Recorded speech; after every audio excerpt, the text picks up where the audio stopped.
week or maybe in the first week of December. Yeah. Most welcome. Most welcome. You look very changed after a long time, isn't it? Yeah, I've grown old.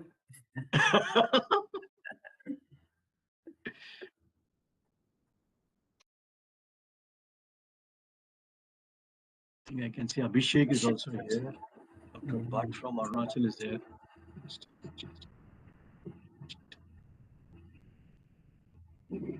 Regarding snow leopards, sir, major challenge that we face is regarding in the Trans-Himalaya. So that is one big challenge that we face because there is this Prevention of Cruelty to Animals Act and ABC rules.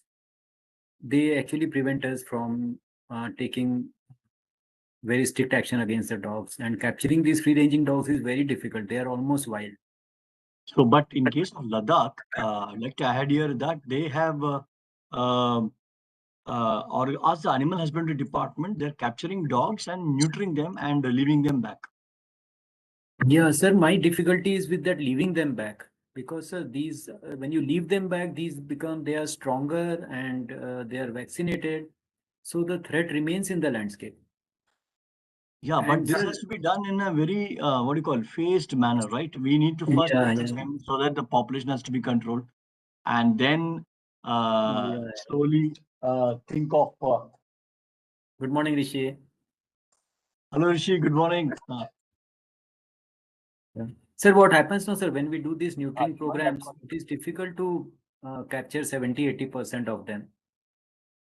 Yeah, When we do Ladakh is that, also, we Ladakh can also is capture facing. only, sir, we can capture only 10 to 30% maximum, because they become so, they are aware about this thing happening and they don't come near that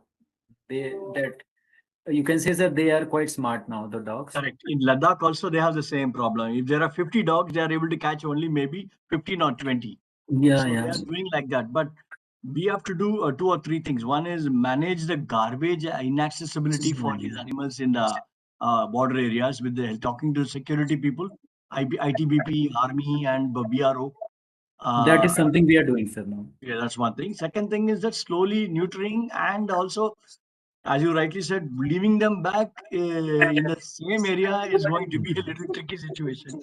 But we need to do neutering first, and then the population will come into control, and then we capture them and take them to some other place also, not Yeah, leave that's them what, around sir. villages and things like that.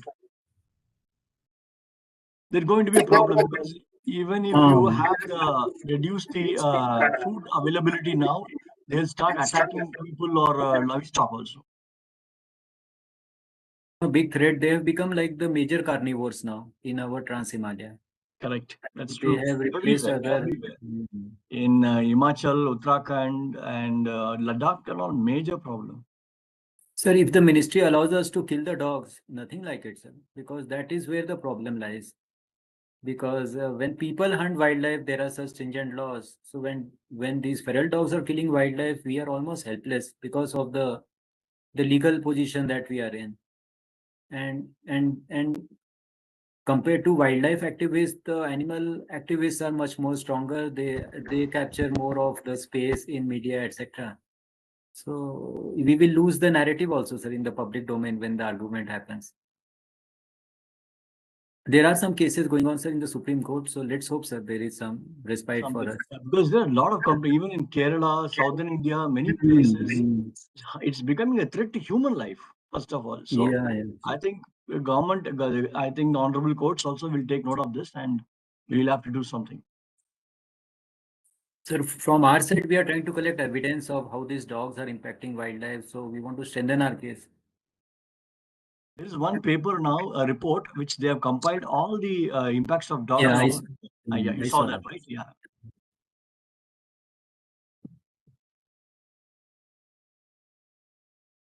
I think we just have 1 minute to go.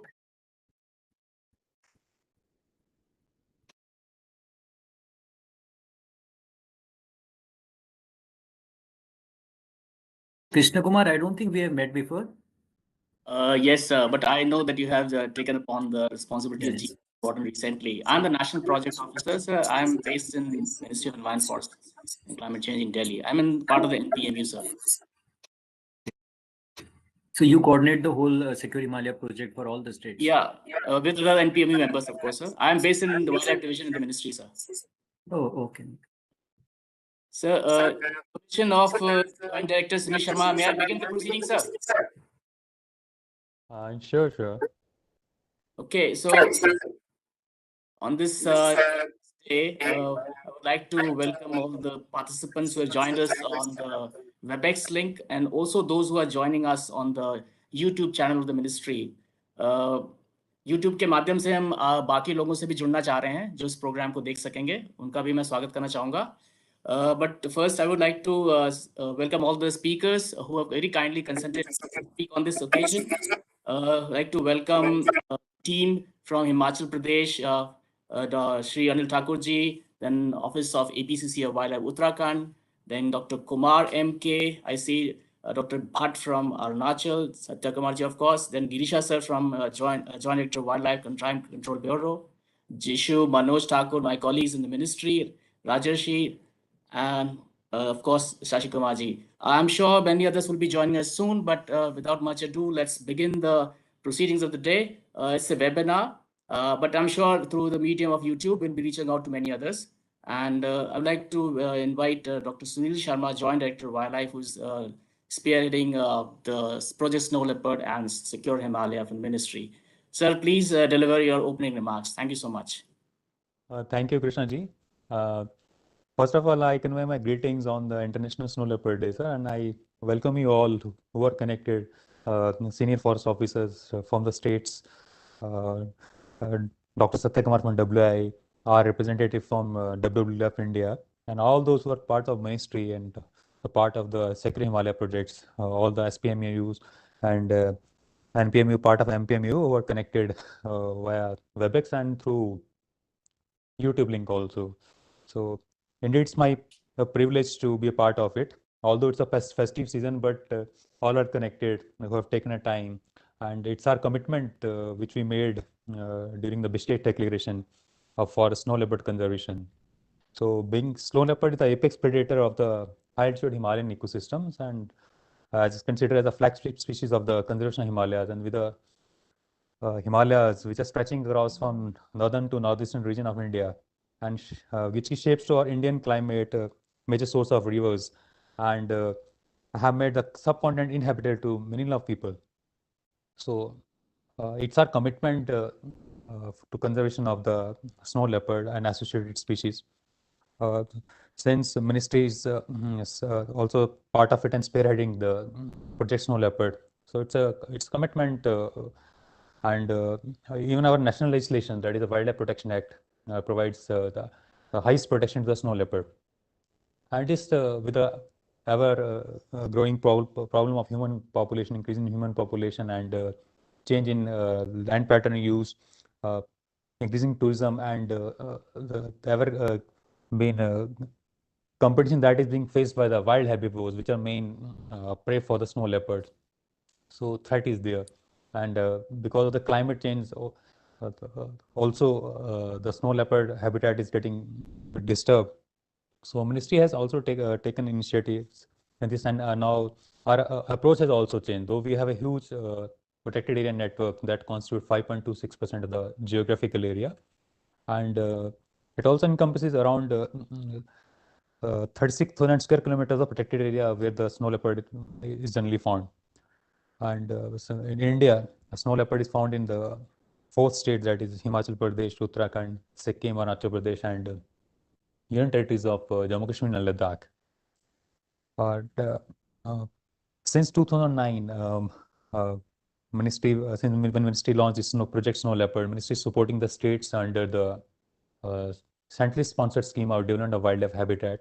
And the approach has also changed. Earlier, when it was a conventional protected area approach, now it's a broader landscape management approach.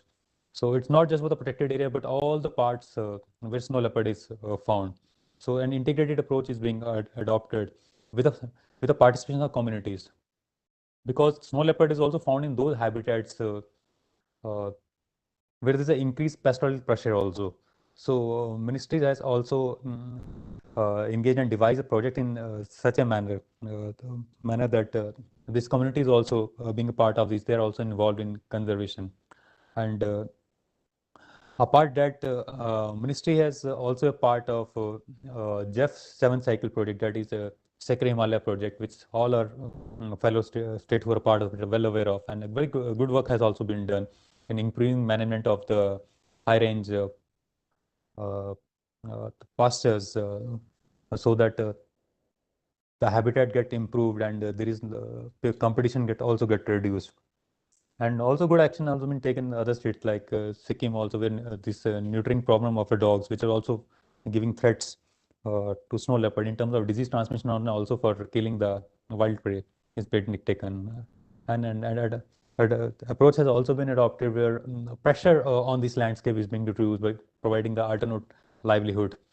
And moreover, being a threat that is also been perceived is illegal wildlife trade. Maybe it's not directly related, but illegal wildlife trade, not just in part in terms of the snow leopard, but the other, I can say, wild flora that are very much importance, and even that are part of the international trade also uh, is being addressed through this project.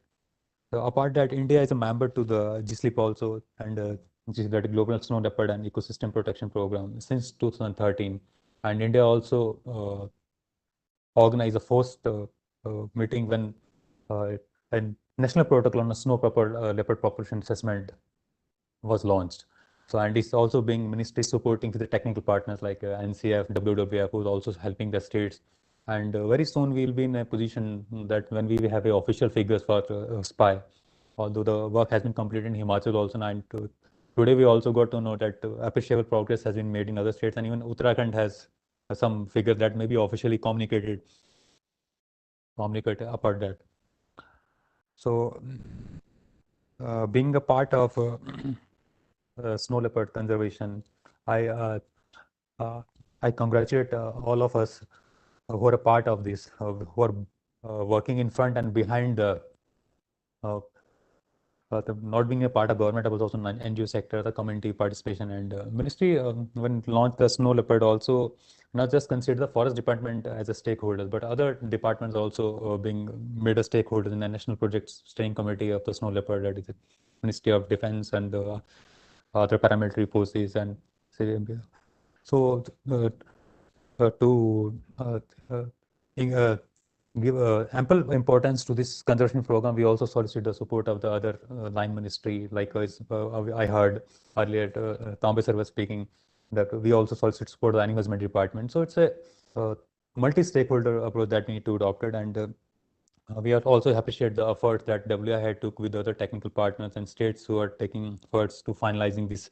SPY report. So on this special day, uh, when we all are connected through a webinar.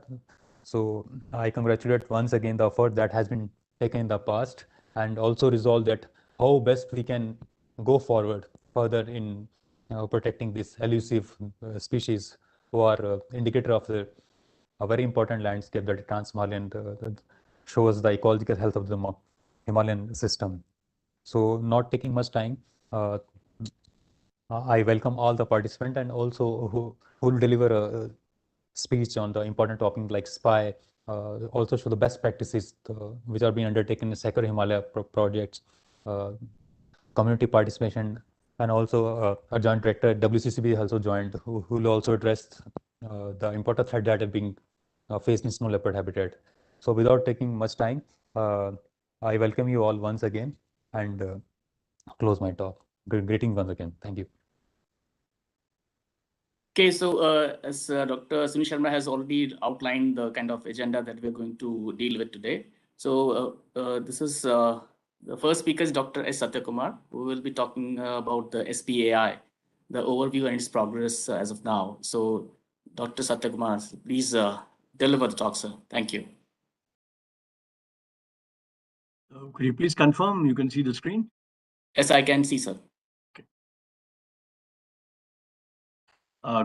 Good morning, everybody, and wishing you all a very, very happy International Snow Leopard Day.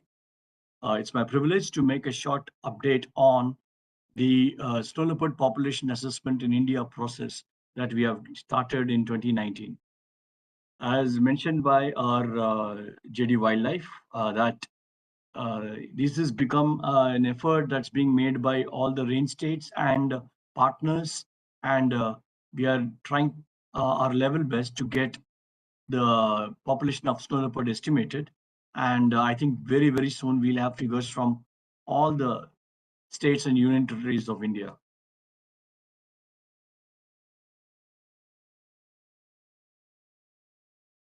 So, as you all know, snow leopard is found in 12 countries of Asia. It's not found anywhere else. And this include ranging from Mongolia, Russia in the north and east to Kazakhstan, Kyrgyzstan, Uzbekistan, Tajikistan, China, Afghanistan, Pakistan, India, Nepal, Bhutan. So you have these 12 nations, and the area that the snow leopard is occupying internationally is estimated to be about 1.5 to 2 million square kilometers. And within India, as just mentioned by our Sunil Sharma ji, it is about in 2 union territories and 4 states, union territories of Ladakh, Jammu Kashmir, and the states of Himachal Pradesh, Uttarakhand, Sikkim, and Arunachal Pradesh. Within India, if you look at the Western Himalayan region, the snow leopard range is around 3,200 meters to 5,300 meters, and in the Eastern Himalaya, that is Sikkim and Arunachal, about 4,200 to 5,200 meters. So this is the range that we know, but now we have already started refining this distribution range. As we are all aware that in 2006, the Minister of Environment and Forest had constituted a committee to draft the Project Snow Leopard Strategy and Action Plan. And this document is primarily the document that is driving the agenda of snow leopard conservation in the snow leopard range in our country. And the goal of Project Snow Leopard is to safeguard India's unique natural heritage of high altitude wildlife populations and their habitats by promoting conservation through participatory policies and action. And if you look at the source here, we have about 33% of the area, geographical area of these 4 states and 2 union territories. That area is a potential snow leopard area, about 100, little over 100,000 square kilometers and maybe a little more. But at least 33% of geographical area of all these states and union territories would be the average snow leopard area in our country. Some years ago, Dr. Yashvir Bhatnagar and many of the research colleagues who are working on snow leopard, we joined together to write the status report for India. And in that time, we assessed the snow leopard population based on habitat quality, the prey densities available, the threats, and then categorize those habitat as poor and good. And with limited studies that have been carried out in some parts of the Himalayan region, like in Sikkim and some in Ladakh, and also in Spiti, we could get some mean densities of snow leopard in those areas, and then tried and extrapolated it to based on high quality and poor quality habitats.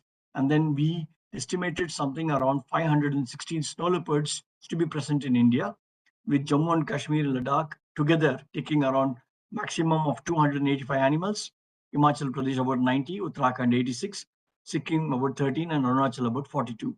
But was in 2016.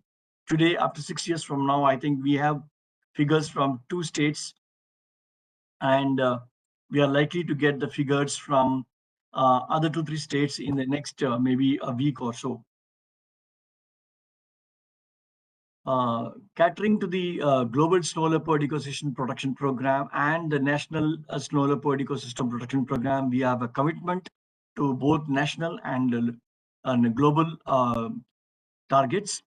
And globally also, snow leopard population is being estimated, and they have a program called Population Estimation of World Snow Leopards, called PAWS. Now, the SPY that we use in India is similar as PAWS, but we call it as Snow Leopard Population Assessment in India, SPY. As mentioned just now in introduction, there are a lot of challenges, but also opportunities. We have many partners like Government of India Ministry and other ministries that fund projects in the snow leopard range. the National Mission for Sustaining Himalayan Ecosystem by DST, MOFCC's National Mission on Himalayan Studies. These are all generating information that are relevant for conservation. UNDP Jeff Secure Himalaya program has been one other recent program that has been trying to look into these aspects in a much detailed manner.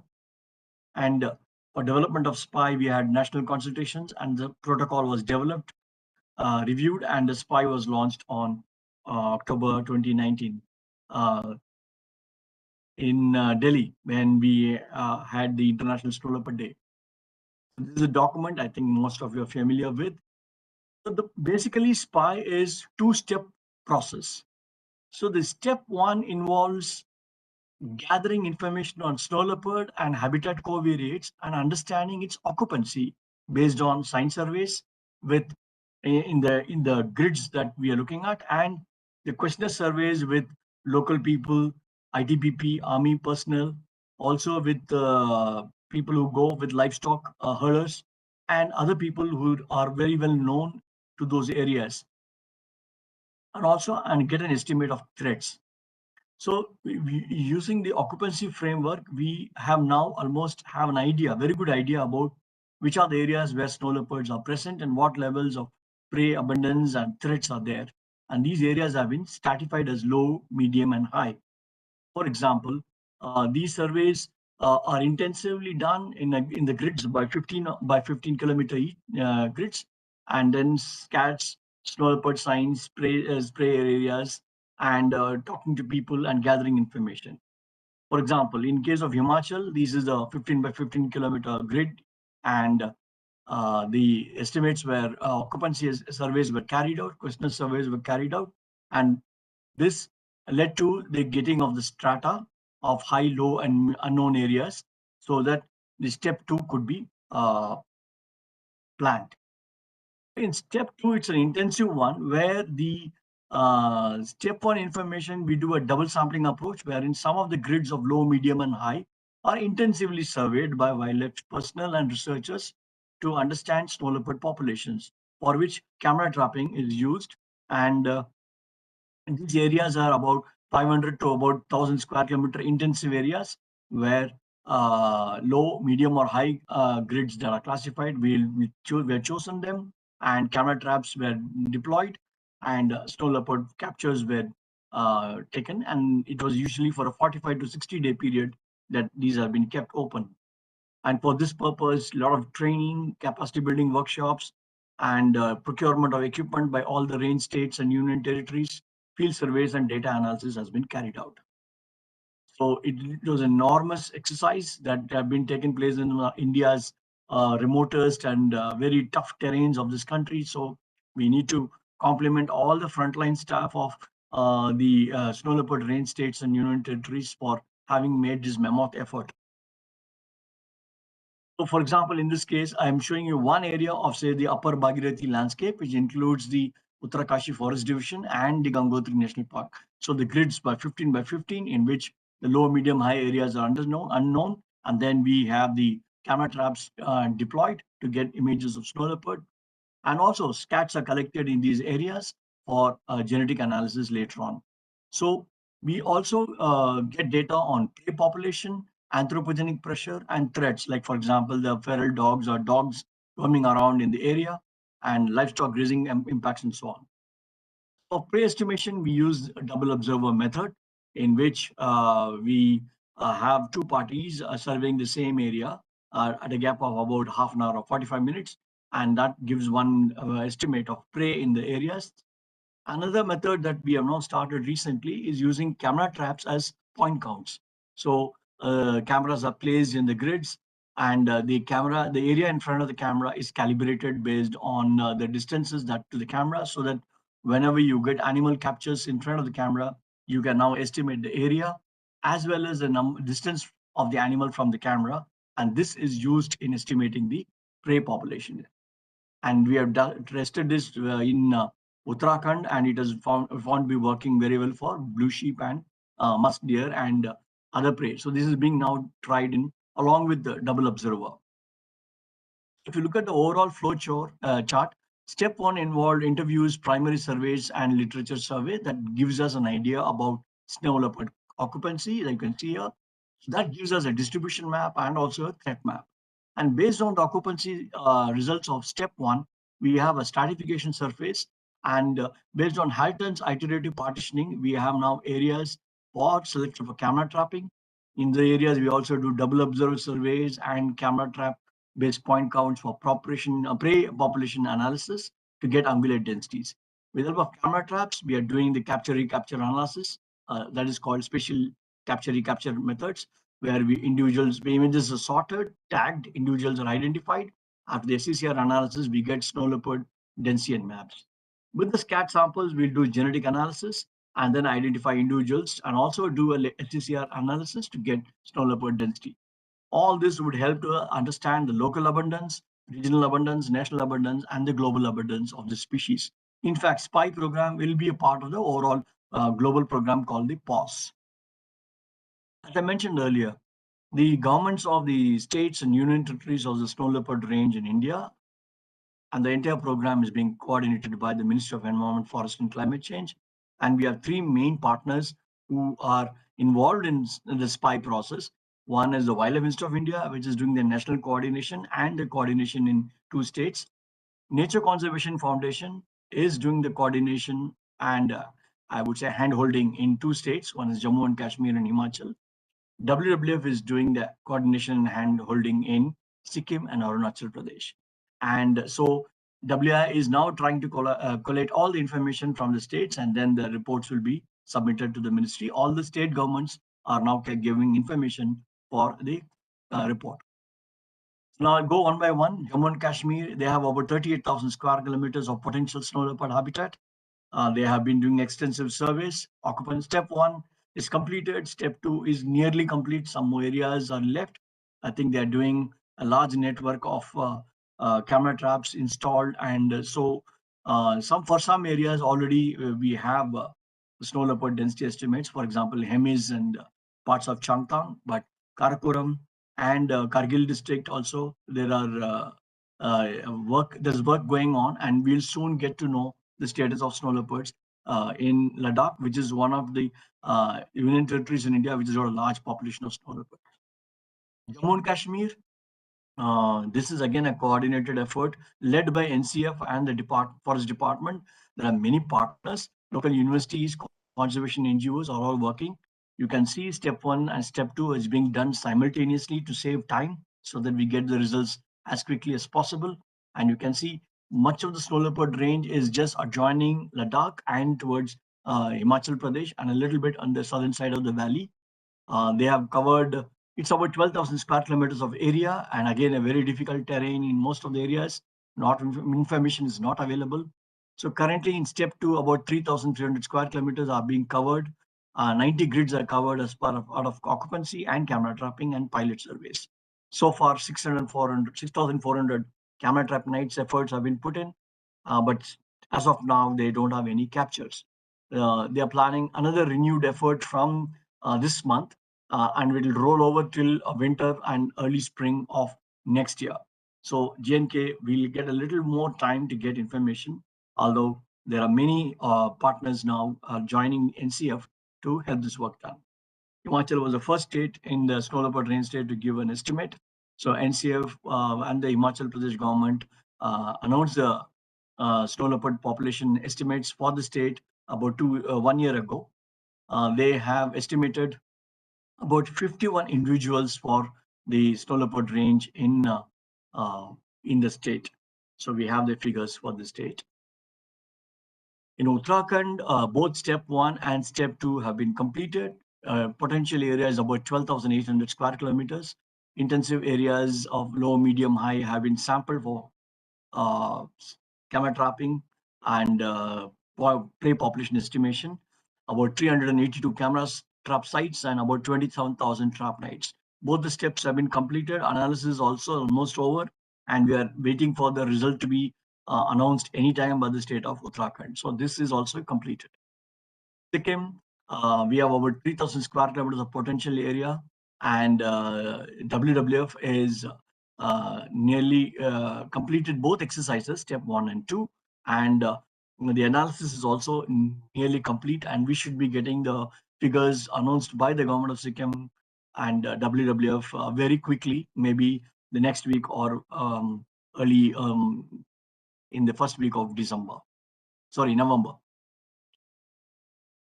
Arunachal Pradesh, a very tough area. Again, WWF and Arunachal Pradesh Forest Department, they surveyed the area about potential snow leopard area. That's about 15,000 square kilometers. They also did step 1 and 2 simultaneously, looking at interview-based occupancy analysis, and also they did snow leopard population estimation and of wild ungulates. 115 camera trap locations across the site, and they have the results announced. 52 snow leopard individuals in the state of Arunachal Pradesh is the result, with a standard error of 20. So this also we have, right? If you to summarize, what I can tell you is that SPY has made substantial progress in our country, with the exception of Jammu and Kashmir and Ladakh, where work has to be completed. I think in all other states like Himachal, Uttarakhand, Sikkim, and Arunachal, the surveys are completed, and we have estimates from 2 states, that is Himachal and Arunachal, and Sikkim and Uttarakhand will soon announce their results. With this, I thank you very much for your patience, and thank you very much. Well, thank you, Dr. S. Satyakumar. Ladies and gentlemen, this was Dr. S. Satyakumar. As you can see him, he is delivering his presentation from the Office of the Wildlife Institute of India. Thank you so much, sir. Dr. Satyakumar is Scientist G, and he has been leading the SPAI program along with other partners. Thank you so very much, sir, on this occasion and making time for this particular one. Thank you so much. Thank you. You're welcome. Yeah. Next one that we have here today is will be Dr. Girisha. And Dr. Girisha is an IFS officer, a joint director in the Wildlife Crime Control Bureau. And in fact, I would like to talk about that one also, because this aspect was never covered in our previous versions of the International Snow Leopard Day. So this is going to be another one, a special one this particular time. Dr. Girisha, sir, please. Thank you. Thank you, Dr. Krishna. Am I audible? Can you please Very come much, forward? sir. Yeah, Very thank much, you sir. so much. Thank you so much. Good morning. Very good morning to all of you. So it was indeed a great presentation that we heard from Dr. Satyakumar. So today I'll be speaking something about illegal wildlife trade that's happening and the challenges that are associated with illegal wildlife trade and the controlling of these kind of activities in the upper Himalayan ranges in India. So if it is fine, I'll share my screen and somebody can confirm if it is visible. Is it visible? It is coming up, sir. Clear. Perfect. Right. Yes. Yeah. Thank you so much. So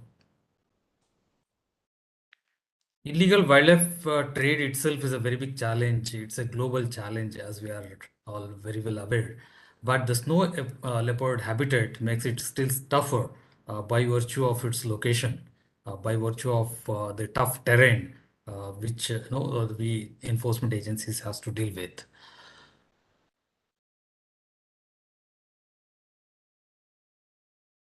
I always would like to start my presentation with a great saying of Mahatma Gandhi ji, that he has always said the greatness of the nation can be judged by the way its animals are treated. So this is a beautiful quote that Mahatma Gandhi ji ever since always addressed whenever he used to talk about the wildlife of the nation.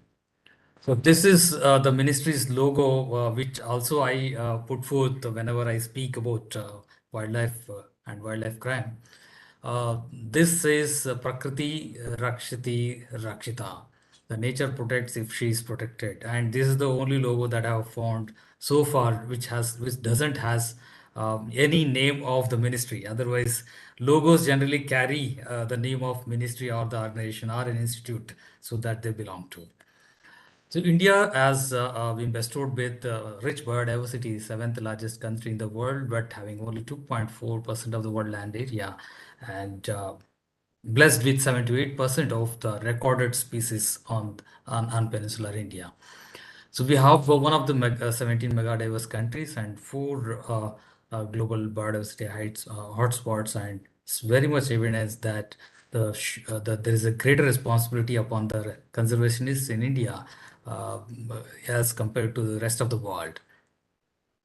Wildlife crime in general includes everything starting from illegal possession of any wildlife contraband, hunting, poaching, and habitat destruction, illegal trafficking, document forgery, and illegal trade, including illegal pet trade. So it covers vast range of activities by definition of Wildlife Protection Act. But much has to be understood still, and there's a lot of scope to work also in this area. So wildlife trade is actually an organized trade wherein the local poaching groups or the hunting communities are lured by the sponsors and through local middlemen or the brokers.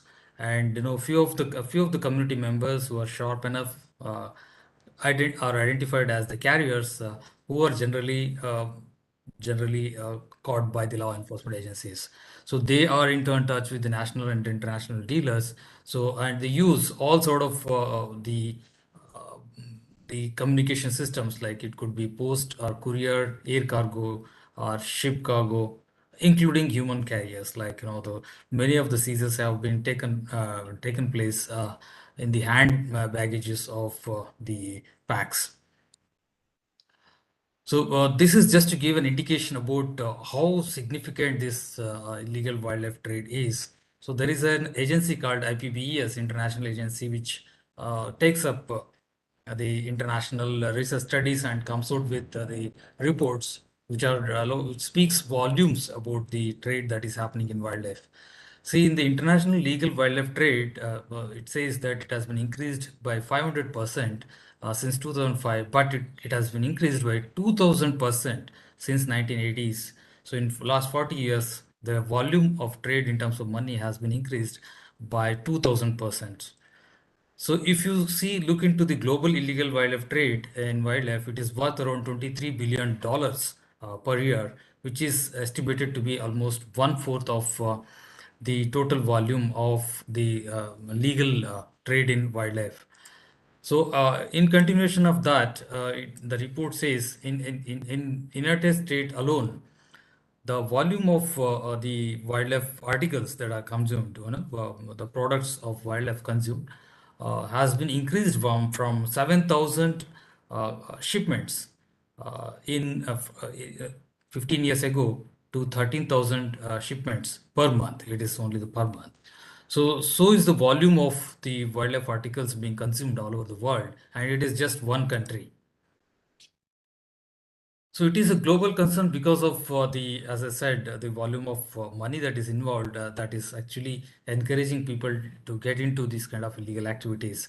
So the illegal wildlife trade volume is accounted to be third or fourth when it is calculated alone. But if you include the illegal money that is involved in timber, then it may be standing second, just next to illegal drug trade.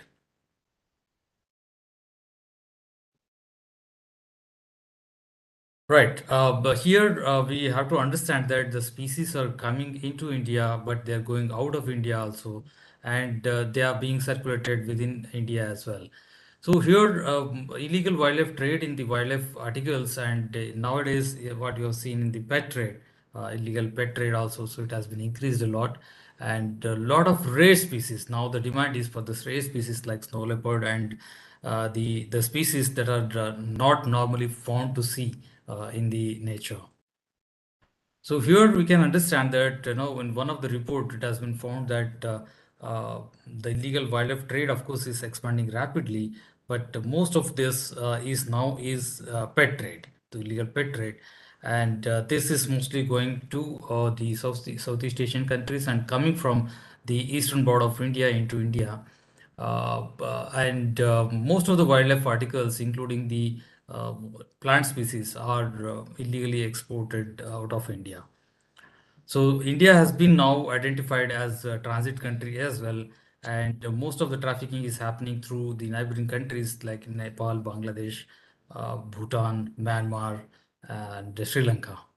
So much of our marine species are happening, illegally being transported through Sri Lanka. So this has been already found, I know, in the previous speaker's presentation. So the snow leopard habitat occupies a significant area on the global map. So which has strategic locations, and interestingly, this area is less inhabited by human beings also. But they're very rich in flora and fauna. So in the studies undertaken in the Secure Himalaya project, landscape-wise, of course, the number of cases registered are very less, but in the COVID kind of information collected through the studies has given an alarming result. So like in case of Himachal Pradesh, you can see many of the cases were registered in case of Chamba, Kangra, Solan, and Sirmur, wherever the law enforcement agencies were active. But no many cases have been reported from Laos, Spiti, and Kinnaur areas. The number of cases registered were found were more in recent years when actually the project started, and a lot of the awareness was generated among the public and the law enforcement agencies. So here we can very well find that the most targeted animals and birds like Himalayan monal, thar, marmot, and goral, masdeer. The masdeer and all these species are really internationally traded. The uh, bear and musk, which are found in snow leopard habitat, so they are also very targeted for the wildlife contrabands. The trade route is important to observe. Like most of the trade routes that are observed in the studies are inwards. Like from Himachal Pradesh, it's either they are all coming either to Amritsar or down to Chandigarh. So wherein you would see a lot of industries, pharmaceutical industries established, and most of the wildlife articles are being used in manufacturing of most of the medicines. So in case of Uttarakhand, again, the number of cases were found more in Dehradun, Haridwar, and Chamoli and Pithogarh. So here, interestingly, because the law enforcement agencies were active from the beginning only, the number of cases registered here are more. So out of 44, 41 divisions, 177 cases were found to be registered in the forest department, and police department have reported around 104 cases. So here also in Uttarakhand, although the linkages, trade routes have been identified within India, but so it has shown significant indications wherein the wildlife contrabands have been exported through borders, land borders, to Nepal, and from Nepal onwards to China. So in Ladakh, you can see in this graph, the most of the species that are targeted are the ungulates, which is the prey base for the snow leopard. So it is not only for meat, but the study revealed that the trophies are also preserved and used for marketing, illegally traded all across the board.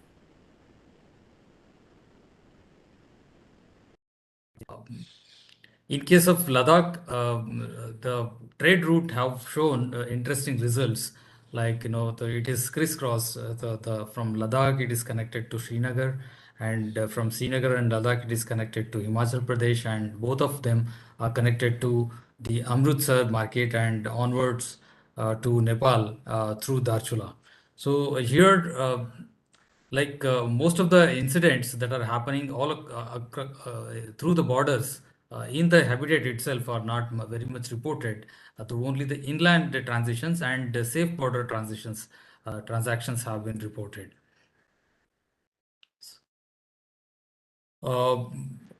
Here this slide tells about the three important animals that are prey base of snow leopards, and the study reveals that mostly the trophies and the trophies are also being traded of these three ungulates. The challenge is here what we could find that the most of these snow leopard areas are situated in the international borders of the countries.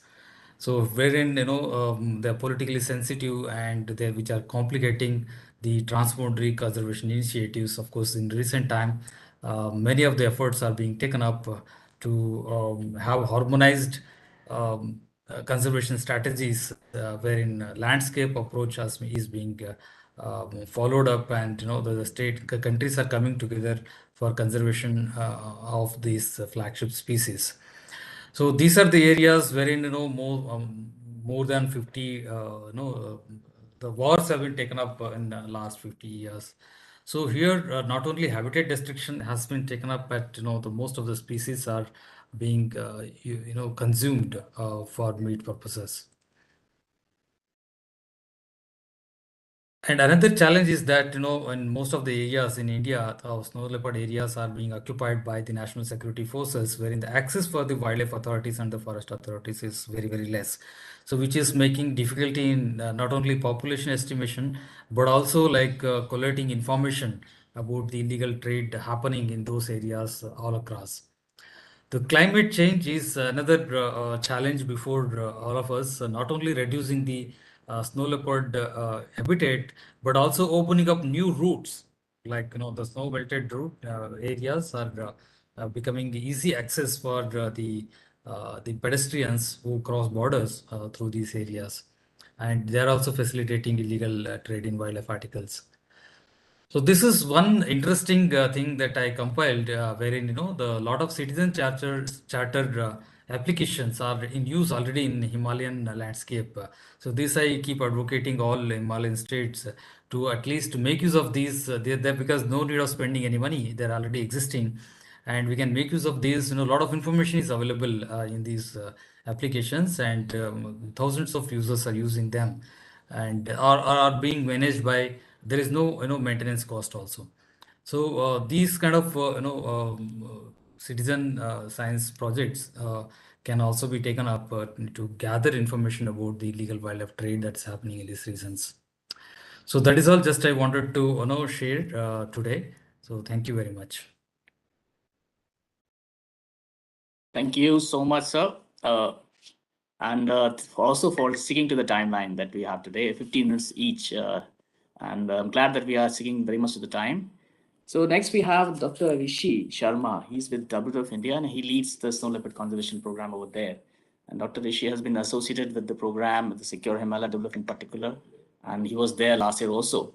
So this topic is also very interesting. Let's hear from Dr. Rishi Sharma.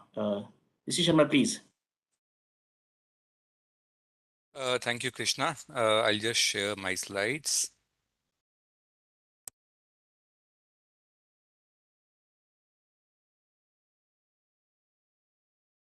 Can you see my presentation? Very much. Great. Thank you for this opportunity. Good morning, ladies and gentlemen. And thank you so much for joining us today for this important webinar. As all of you know by now, that today is the International Snow Leopard Day, where we celebrate the importance and role of snow leopards in our lives and in the mountain ecosystems. It's also a festive season in our country. So thank you for taking time out to attend this. I'm going to speak very briefly about what we have learned, our hands-on experiences from working with local communities towards snow leopard and mountain ecosystem conservation. And what this sustained interaction with people over a number of years have led to. Though I must admit that I am an ecologist and field biologist by training, and these experiences are sort of shared experiences from across multiple landscapes, knowledge and learnings from multiple colleagues, multiple partners. So I'm going to sort of share a synthesis of that with you today. So essentially, what is meant by community-based conservation and why is it needed? So as most of you would know that, conservation historically has been looked up by the local communities as something which has been top-down and extremely Eurocentric. What I mean is that if you have non-participatory kind of approaches to conservation, it creates injustices often and also resentment against conservation itself. So you would find many local communities often not wanting to support conservation interventions, and there are genuine, valid reasons to it often. Similarly, while all of us perhaps know that as a country we have a great historical culture and ethos towards conservation. For instance, if you think about Panchatantra tales that you must have read in your childhood, or the Buddhist Jakarta tales, where animals have agency, animals have their own willpower, and we are learning some lessons from different kind of animals in those stories. So, despite having such rich, cultural history and importance of animals in our lives, when it comes to conservation planning and policies and actions, we often end up taking an extremely Eurocentric view of nature, and that shapes our policies. And what it generally leads to is that when we approach conservation from that kind of lens, we often end up denying agency to people. We often end up also not including, indigenous knowledge and worldview into conservation planning, and that kind of disrupts the relationship, a very natural historical relationship that people in our country especially had with nature. So we end up disrupting that relationship. So that's a problem. So and often the question arises why many communities, many people are reluctant to participate in conservation approaches, why they won't participate or partner. So essentially, it boils down to three major reasons. There could be many. One is that conservation success often comes at a very high cost to local communities and people. Often leads to loss of ownership, loss of access rights. These are some of the big problems. There are many others. Similarly, not always the case, but often it also leads to loss of livelihoods, because conservation success can also mean more difficulties for local communities at time. For instance, if we are able to increase a wild ungulate population in an area, that may lead to more crop depredation. If snow leopard population increases in an area, that may lead to more livestock depredation. So I'm not trying to paint a black and white picture of this, but we have to recognize that in complex systems such as in the Indian Himalayas, where people and wildlife often share space in very large habitats. So to just give you a figure about what I am talking about, so if you think about the Indian Trans-Himalayas, more than 90% of the Trans-Himalayan area is outside of protected areas. But at the same time, while these areas have people who are traditionally dependent on these areas for livestock production, you also see wildlife across this region. So there is a sort of shared space where people and wildlife are living together. So what people do have consequences for wildlife. And likewise, what happens to wildlife has clear implications for people and their lives. So we have to be cognizant about that. Likewise, if communities are not involved in decision-making process right from the start of a conservation project, a program, or an intervention, it often leads to a sense of alienation, not feeling a part of the system, lack of recognition for their concerns, and acknowledging their knowledge also creates problems. So these are some of the issues that I wanted to highlight. What prevents people from participating into conservation efforts? Uh, but recently, a lot of things are changing. And as speakers before me spoke, especially Dr. Satyakumar, when he spoke, as a country, we are making great strides. In fact, the project Snow Leopard, which is one of the flagship projects of the Ministry of Environment and Forest, itself has very clearly mandated that snow leopard conservation approaches need to be participatory. They need to be cognizant about the local cultures, the local people, and their needs. So there's a shift. There's a very clear shift which is happening now, and increasingly community-based approaches are gaining ground. But this is also coming because there is a greater churning also happening in the fields of ecology and conservation biology. So for instance, we are now recognizing that we need to take a larger systems view of the world and how it operates. So this whole idea of this reductionism oriented idea of action A would lead to result B is not true, because these systems are very complex. There are multiple elements of these systems which interact with each other. They are influencing each other, which you can perhaps see in these two diagrams that I have put on. So what you see on your right side in the form of two concentric circles is what these systems really are like. They operate in a loop. Everything influences each other, and often we fail to understand what the consequences of one intervention might be for the system. So we need to clearly expand our thinking to more complex structures and systems. There is also, encouragingly, a new shift towards thinking that we as people, we as humans, are not outside of nature. We are very much a part of it. So we are a part of the problem. We are also a part of the solution. So we need to think of people as part of nature and not think about again, the European idea of pristine wilderness being completely different from people and humans. That's not really true. That's a current understanding, at least now.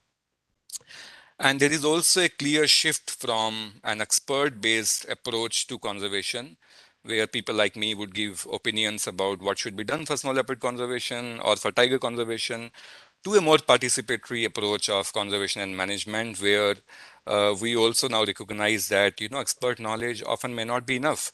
We need to blend formal science, very rigorous monitoring, very rigorous ecology, and understanding of species behavior with traditional knowledge systems, traditional ecological knowledge, to get much better insights about conservation challenges and to actually find solutions that may work. So that's what is changing. But do we know enough to make a shift towards that kind of understanding or that kind of approach to conservation? So if you look at this diagram, this is a part of a research that we did. We synthesized about 100 years of knowledge that we have about snow leopards and their habitat and the people and all kind of studies that might have happened in this region pertaining to snow leopards and their conservation. So what we found interestingly is that encouragingly from the 1970 onwards, the research on snow leopards and their habitat and prey species has been increasing quite rapidly, in fact exponentially. But if we are to also think about people who are a part of this system, and how do we, blend ecological understanding with an understanding of social problems to actually find reasonable solutions to conservation problems, then our understanding of people and how they interact with nature, what their resource dependency, their resource use, their traditional knowledge systems, their institutions, and how they are managing resources where they are, is very poor. So we are lagging behind. So you see these red bars, which show the extent of research on human dimensions of conservation. You see that we are clearly far, far behind from where we should be today. So this is one area we need to catch up on. So what are we doing? As I was mentioning earlier, I was saying these are complex systems. What exactly I meant by that? So if you look at this figure, it sort of represents what is meant by the complexities and linkages between different components. In this case, between snow leopard, livestock, wild ungulates, and their habitat. So you see, if you look at these arrows, the green arrows indicate a likely positive relationship between two elements. Similarly, red arrows indicate potential negative relationships, and gray arrows indicate that our understanding is on these issues is quite poor as of now. So if you look at this diagram, you see it's a socio-ecological system. Essentially, these are trans-Himalayan rangelands. You have wild ungulates there.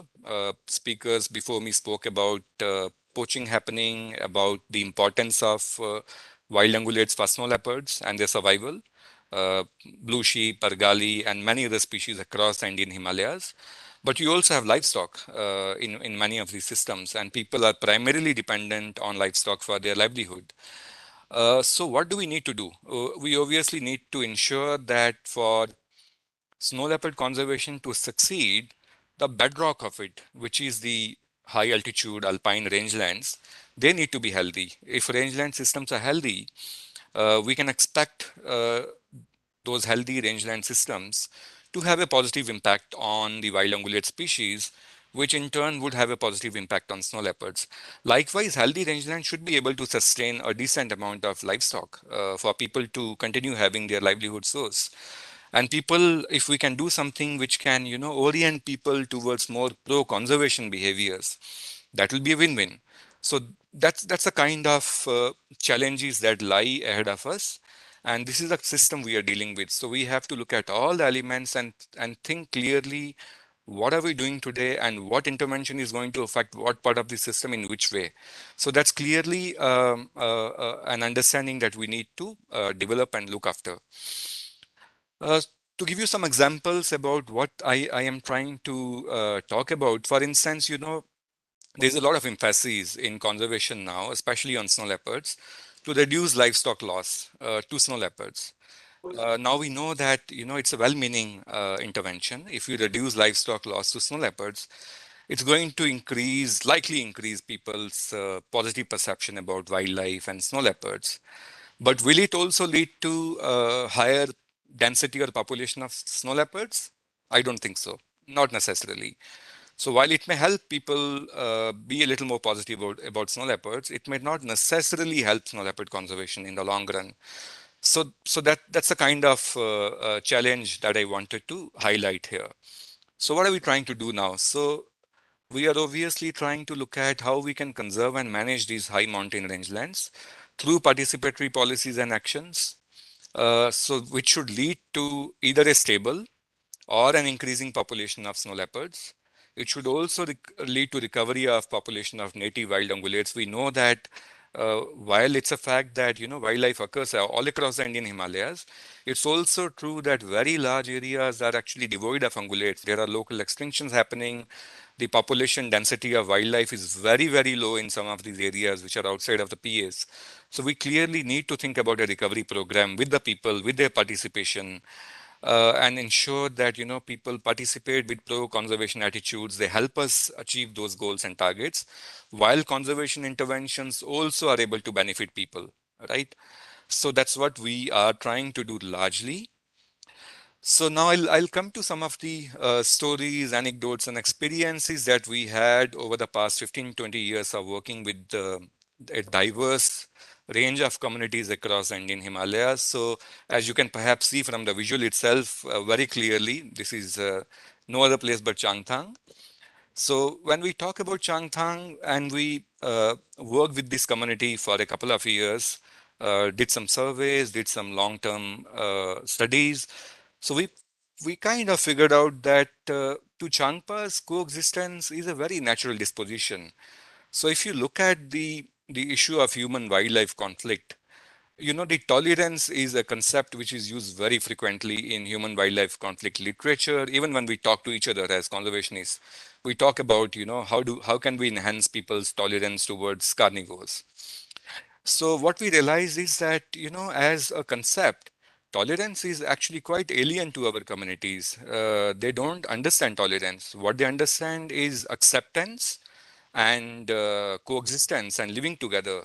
So for instance, for a Changpa, a snow leopard around these mountains is not something to be tolerated. It's something which has to be respected because it has the right to be there.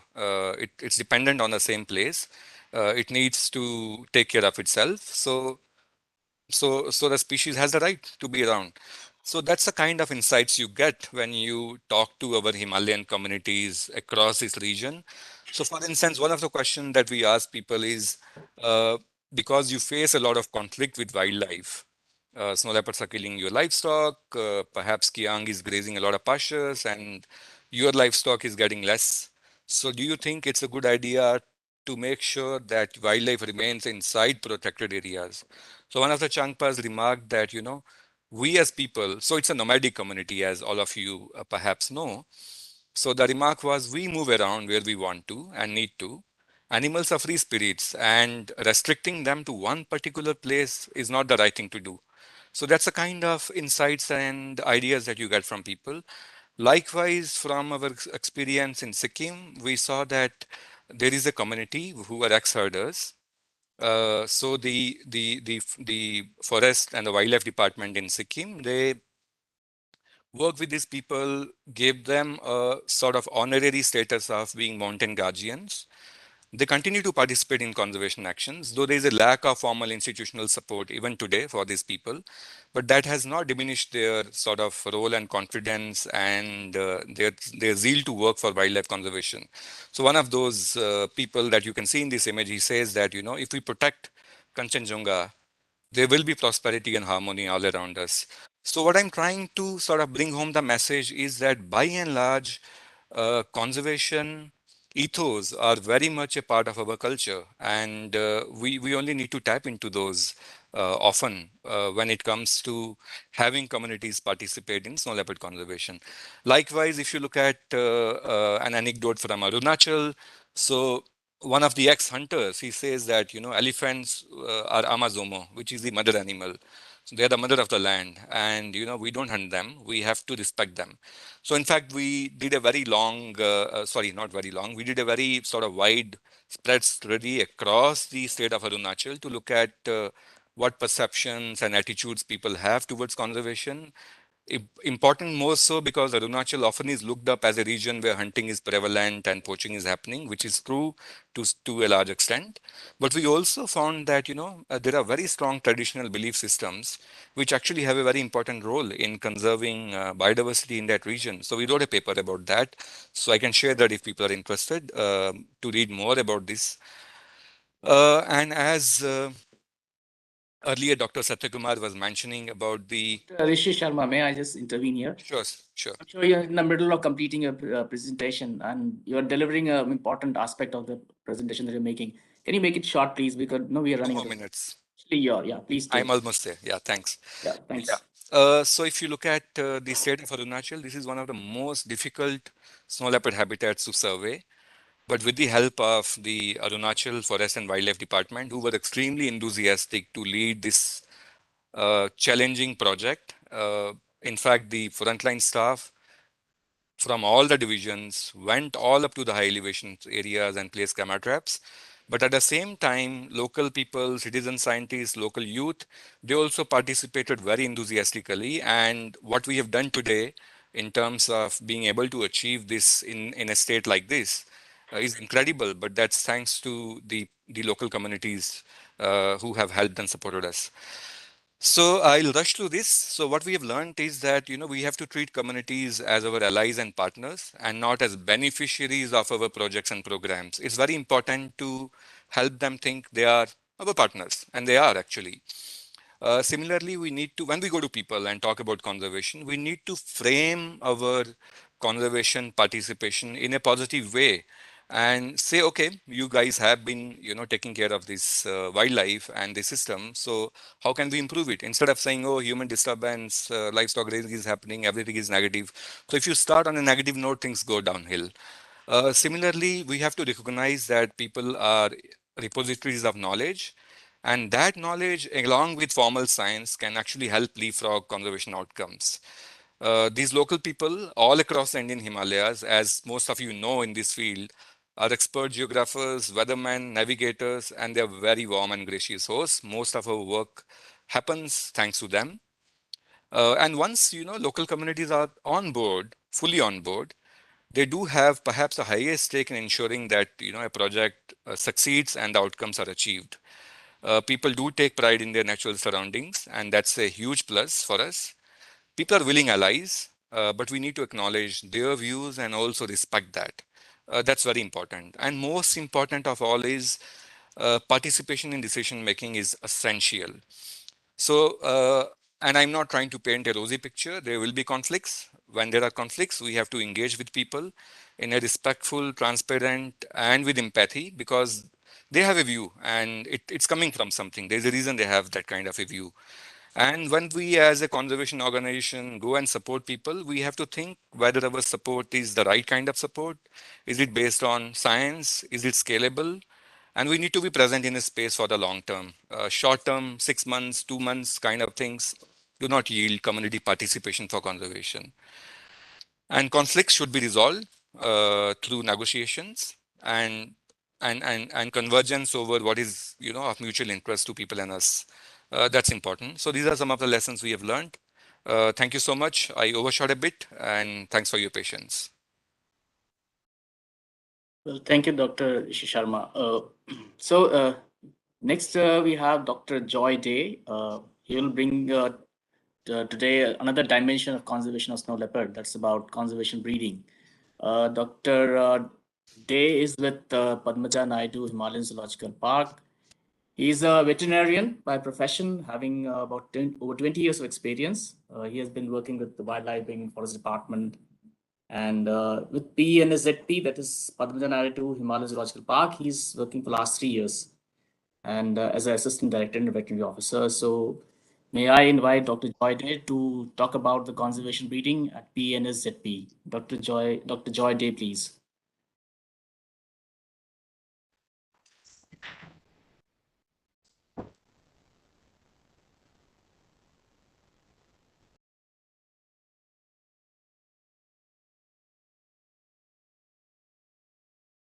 Dr. Joy, have you started the presentation, sir? We can't hear you.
Hello.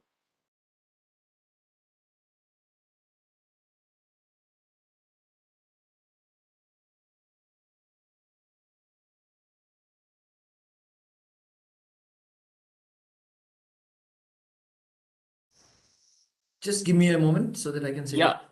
Yeah, we can hear you, Dr. Day. Uh-huh. Yeah, we can hear you now. Now you can hear me? Yes. You can hear me now? Yes, of course, sir. And then I'm not able to hear anything. Anyway, that's fine.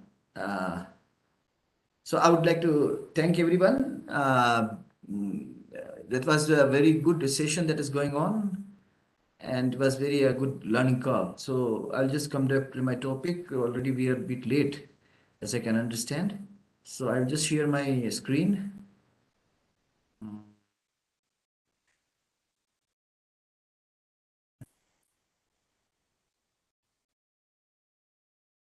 Yeah, my topic today is of this conservation breeding of snow leopards. So a very what should I say? Happy International Snow Leopard Day. So we are, I must say, we are very proud here in Darjeeling that we have been able to contribute a little bit towards conservation of snow leopards.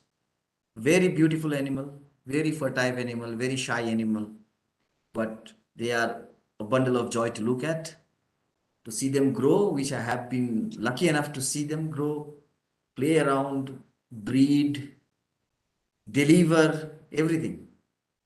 So this is an experience which I think a lot of people must be willing to. So coming to my presentation, just hold on a moment.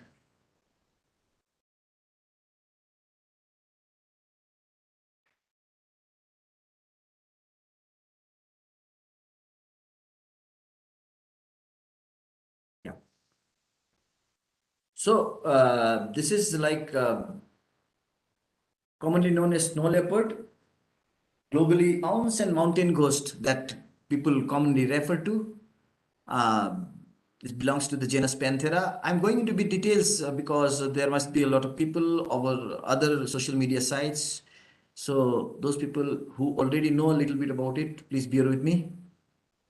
So it is mainly in the mountain ranges of Central and South Asia. Habitat once again is high remote mountains of Central Asia, subalpine zone. In summers, the snow leopards usually live above the tree line. So the tree line on alpine meadows, that means the tree line is an area normally called like where there is very little or no rainfall at all.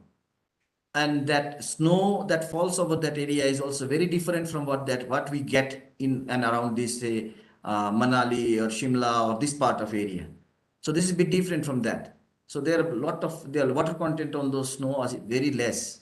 So this what I'm saying is because whenever we had snowfall in Darjeeling, we thought our snow leopards will be playing a lot on the snow, but it never happened. It never happened. They were left out, but they simply put their paws on the snow and they came back. They preferred to move around on the places where there was no snow. So what I could understand was that the snow that was there, it had lots and lots of water content. So that's why they didn't want to go into that.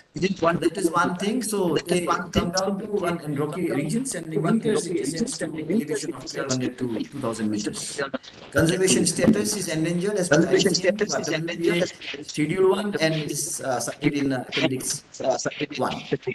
So global population, so earlier speakers have also spoken. I don't know how far this has been, this population analysis has been done, but then it says there's around 10,000 matured individuals around, which is supposed to decline by 40% by 2040. So there comes in the conservation and breeding part. And we are one of the successful breeding centers of snow leopards, but there is no snow leopard in the hills of Darjeeling, which I must say here.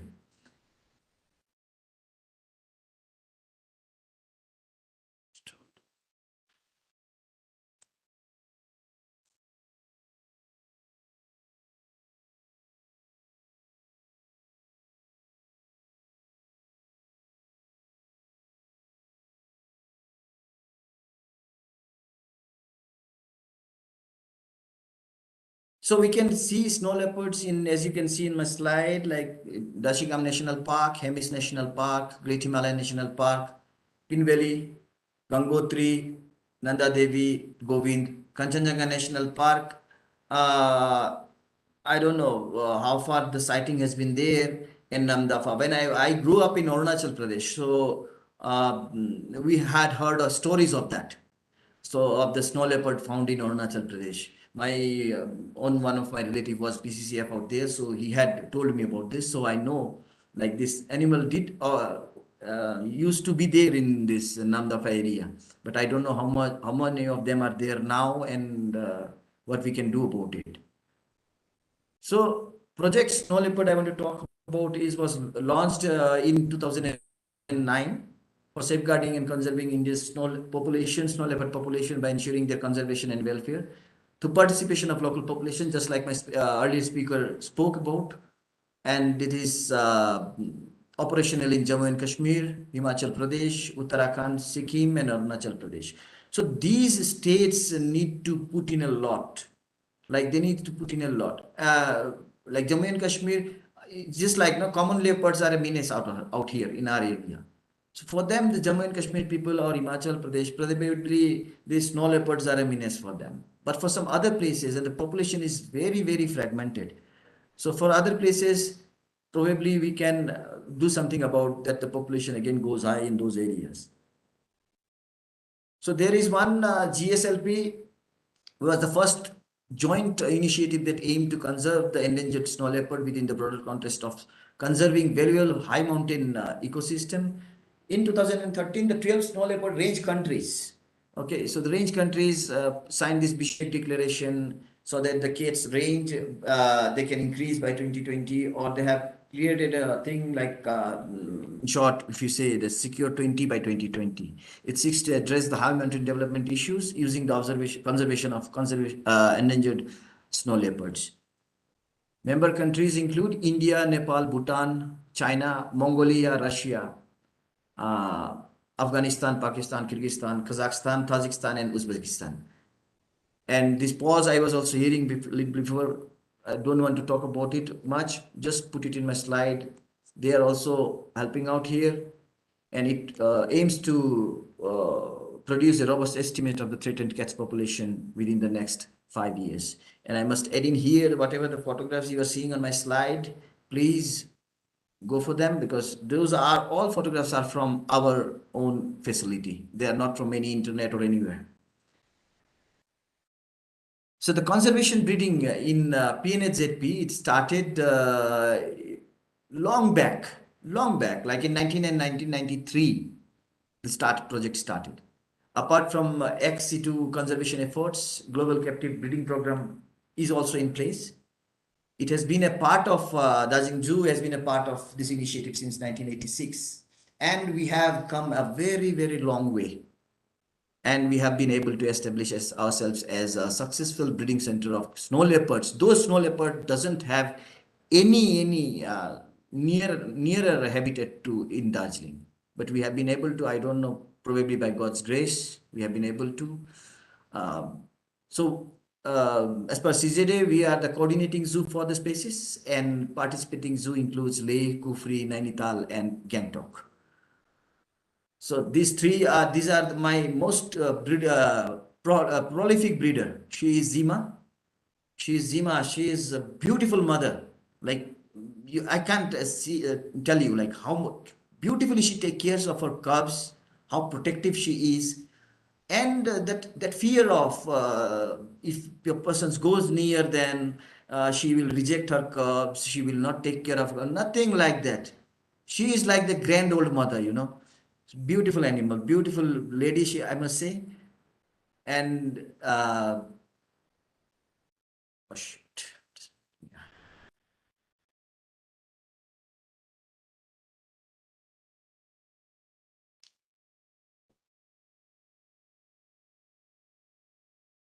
I don't know, something is wrong here.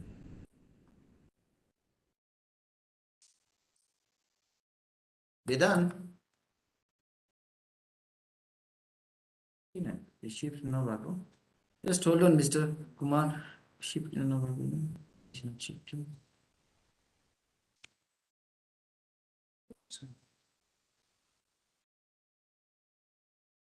It's happening again and again. I don't know.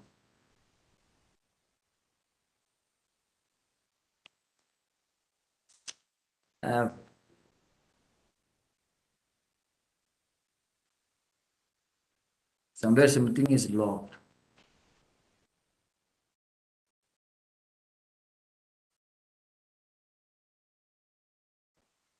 Yeah, it should move now. It's going on nicely.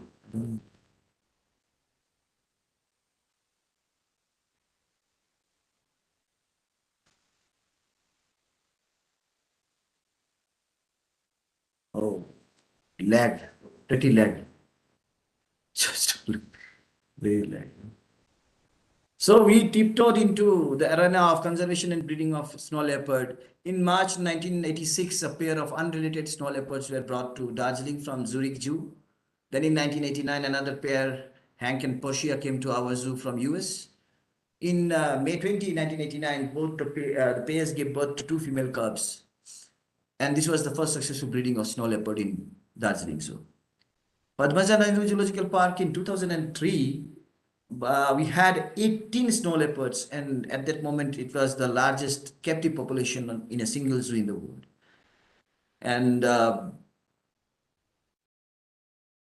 in 2004, a pair of each of snow leopards, as per the protocol of like the participating zoo and coordinating zoo, we had sent the animals to Himalaya Zoological Park in Gangtok, Sikkim, GB Pant High Altitude Zoo, Nainital, Kufri, to start subsidiary breeding centers in these zoos. But somehow things didn't materialize. The animals died, or one of the animals came back. Again, the breeding program was in a bit problematic area. So we couldn't share our animals with them. So this is the founder stock of our snow leopards. You can see 10 of them were there. Kashi, Bishna, Persia, Hank, Quizzle, Quetta, Tyson, Nita, and Nita. So Nita and Mita were brought from JNK in 2000. So total till now, you can see we had 67, okay, 67 leopard births have been recorded in last 35 years. So this is just a table you can see. This is a table that you can see here. Survivability has always been a problem. In around 2008, 9 or something like that, that point of time, there were a lot of issues regarding brittle bones. So we lost a lot of cubs in that time. Otherwise, we would have been in a very better position now. So you can see we are, like, as I've already said, we are a very successful breeding center in Southeast Asia or globally, if you can say that. I am having a lot of problem with my sharing. I don't know why. Just hold a minute. Too much of time.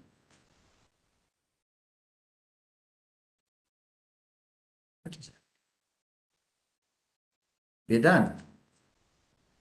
This is getting every time, yeah, problem. I don't know. Next. Sir, it's a Wi-Fi. Wi-Fi lags, huh? What would it be? What if I share directly? Sir, Escape button. Something is done. We are in a pretty remote area. That is a big issue with us. It's coming right now. So this is where we started in 1986. You can see this is our old breeding center. So it was all netted. We didn't have very good idea about it at that moment of time. So we started then, and now here we are. So this is our aerial view of Tokidara Conservation Breeding Center. So the earlier one you can see, it was like this, all netted around with shelters, just like normal zoo. Okay, and we had made a den around here. Okay, so this is now what we have. It's a 5-hectare area. So this is our new area where we are now, and we are growing also. So this you can see in the screen, that in the bottom corner, you can see this is an open enclosure. This is an open enclosure, and these two are netted enclosures. Over there, we have again open enclosures. These are also open enclosures. So there's a big difference between open and, because they don't have that feel of being caged. Okay, the activity of the animals in open enclosure much more. Those are designed very. You can see this whole facility is on a ridge. Okay, it's on a ridge, the topmost area of that part of and these enclosures are not flat. As you can see, these are going up like this. So those area we are making still more so that these animals have better feel of the area, so that they can run around nicely. So this is a 5-hectare land in Tokidara. So under Sinchal Wildlife Range. And it has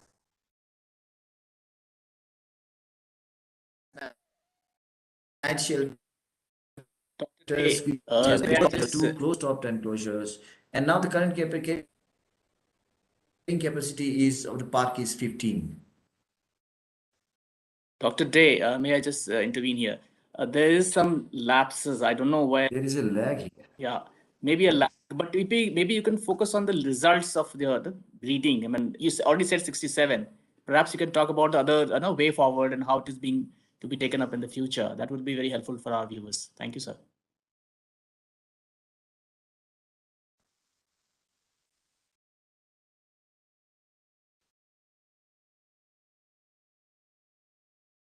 Vedant?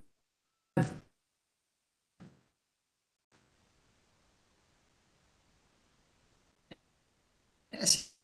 Same problem. Yeah, I don't.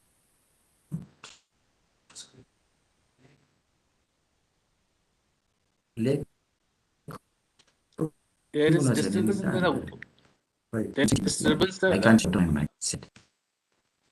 Audio is not clear, sir. Huh? What? I can't hear anyone. Give me some.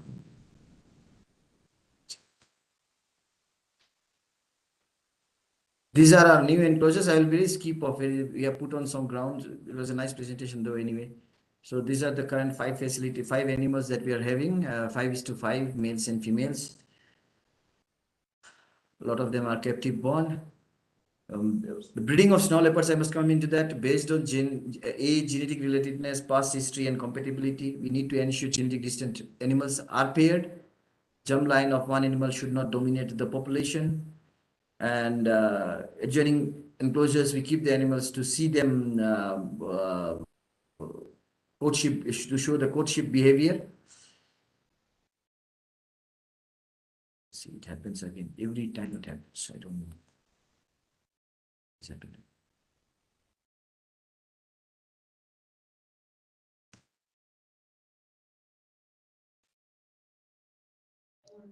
हाँ Krishna Kumar ji excuse me Krishna Kumar ji मैं additional PC chief wild life Uttarakhand से बोल रहा हूँ मुझे लगता है कि जो प्रेजेंटेशन अभी चल रहा है ना वो कम्युनिकेशन के प्रॉब्लम की वजह से हमको बिल्कुल सुनाई नहीं दे रहा है कट के आ रहा है So if you can, problem है sir थोड़ा सा if you can just wind up this presentation so that we can venture into our place. Okay, I will yeah, I will request Dr. Day. Thank you, sir. Dr. Day, you may have heard, no, the audience is not able to get the. This was 1919. So the audio. I'm sorry for this, but perhaps where we had 8 birds say few words due to rejection by the dams, and then again we had in 2021 we had put 2 pairs for them. No cows were gone last year. Now this year we have put on 3. So let's see what happens. Breeding time is normally from January till April.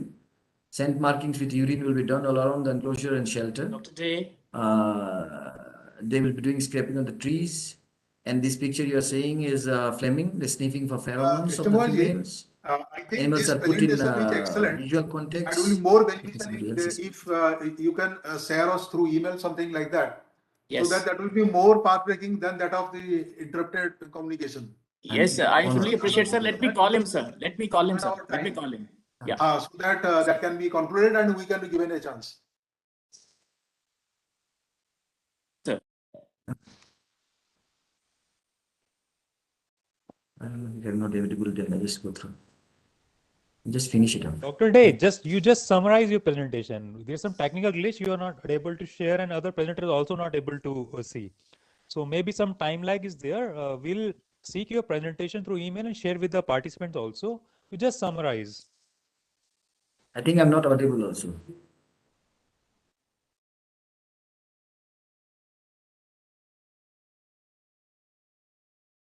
I'm not audible as I can understand this. मेरा आवाज भी नहीं चाहिए. Sound out पर चली गया. तो ये बस अब ये फेरी मूव होता है ना कि पॉलिटिक्स में मूव है ना.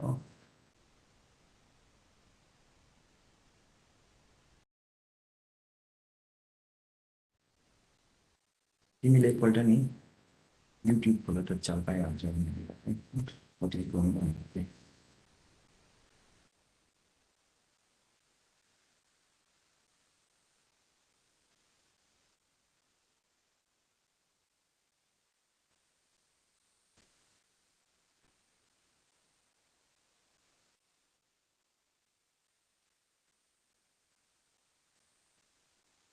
Dr. Ray, can you hear me?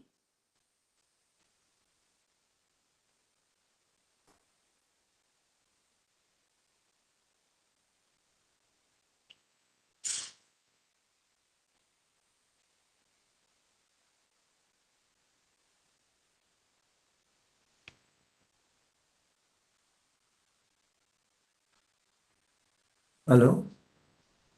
I think you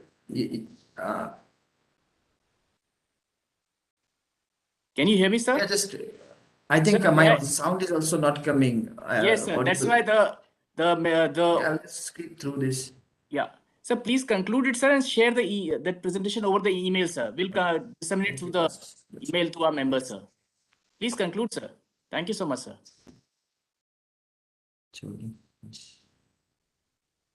किन यस्तो भएको?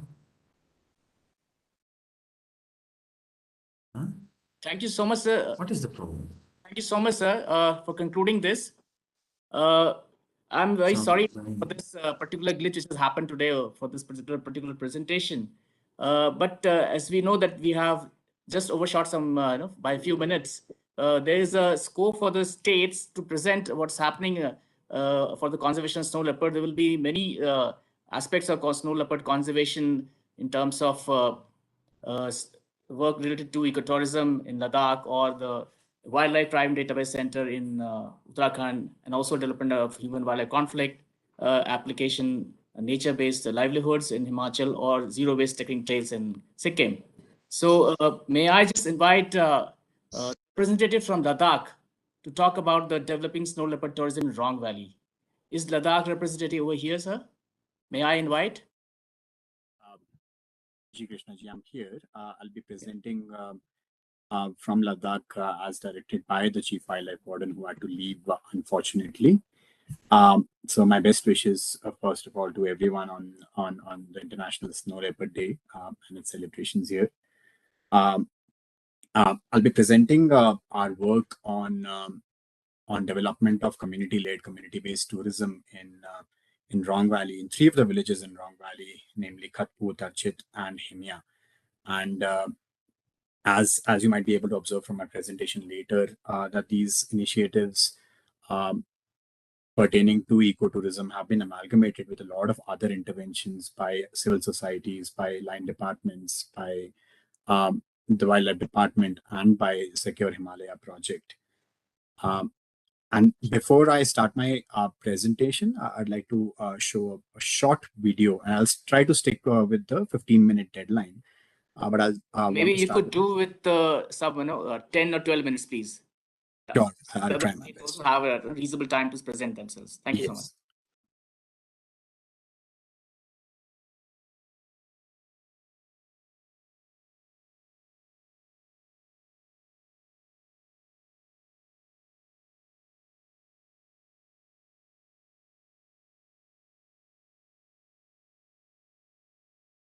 Mr. Tanuj, there is no audio in this. I'm sorry if you can't hear the audio. It's a background music anyway. I'll just quickly go through this video and then I can start my presentation. Please do.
So the reason why I was keen to show this video to the audience today is to have so that they can have a glimpse of the kind of landscape that Ladakh, in our case, Changthang has to offer. Although Changthang, the imagery associated with it is that of barren lands and grasses, there are narrow valleys which have healthy agriculture and very distinct type of villagescapes. I'll start with setting up some context here to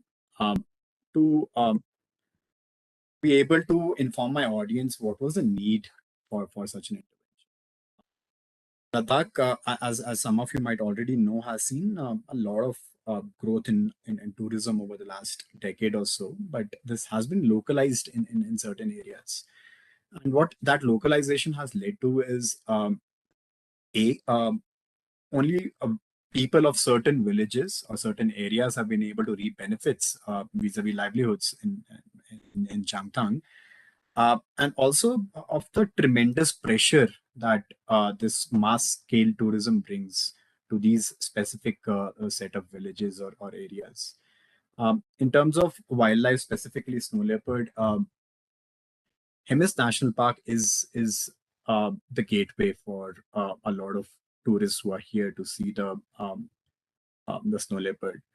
But interestingly, the place or the valleys where we are working, Rong Valley, primary data shows that it has perhaps the highest density of snow leopard in Ladakh, much more than Hemis National Park as well. But this area hasn't seen any sort of tourism at all, be it culture, leisure, or wildlife.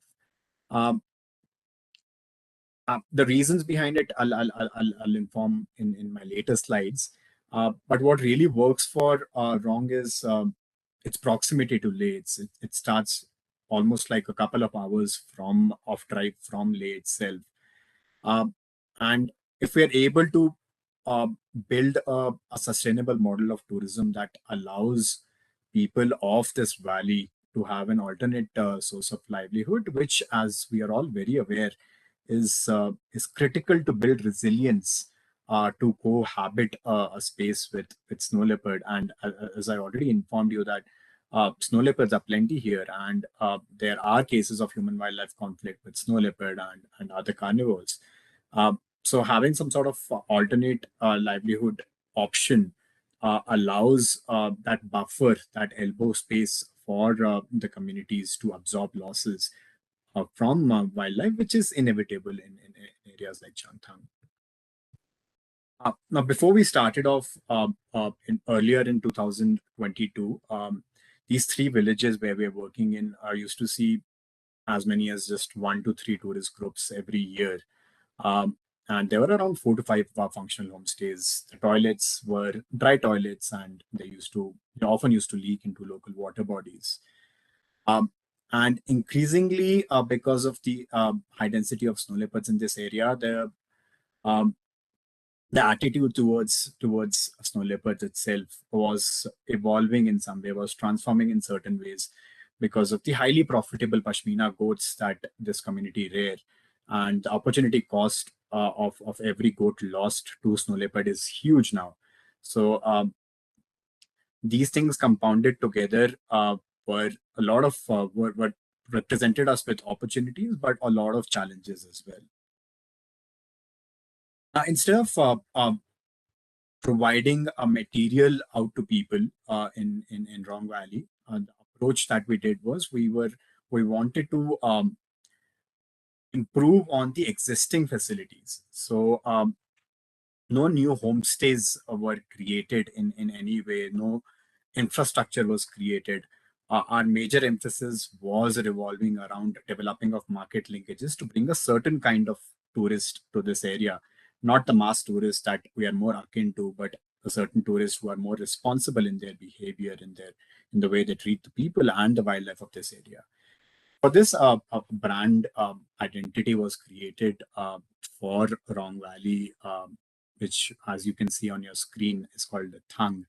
And this brand identity lives through a lot of the interventions that are happening in the area of Rong and Changtang, be it mushroom cultivation or promotion of local products like the local basket or local rugs. Very importantly, since more than 95% of the tourism that comes into Ladakh is organized by local tour operators and is not organized through travel aggregators like Make My Trip or Airbnb. So convincing the local tour operators to include or incorporate Rong Valley in their tourist circuit was a bit of a challenge. And for that, we had to create a lot of hype around it, news around it, promotional material around it, which I'll show you in the next slide. Which we were able to, and Rong is now part of a few very select tour operators' itineraries where they offer these week-long stay in Rong for spotting and sighting snow leopards. The booking part of it, which again is a challenge because Rong, a lot of villages or most villages in Rong don't have any phone connectivity. So we were able to forge an alliance with a local civil society organization called Himalayan Institute of Alternatives. And we're able to allow booking of homestays that we have worked with on the portal that they run across Ladakh. And as I said, lots of promotional and marketing material were developed, one of which you already saw. Glimpses of some of the other material that we had created, and this we will see across homestays and across the village, across these three villages.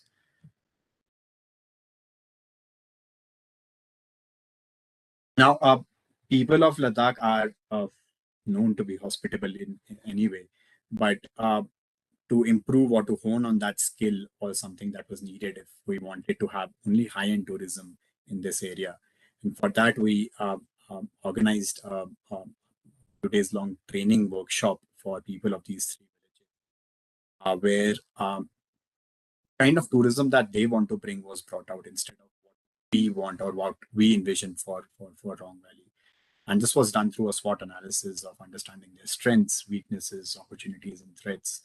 And after this 10-day long training, I'm very happy to inform other people as well that the number of tourists have increased multifold from around 5 to 10 to around 100 in a span of 6 months.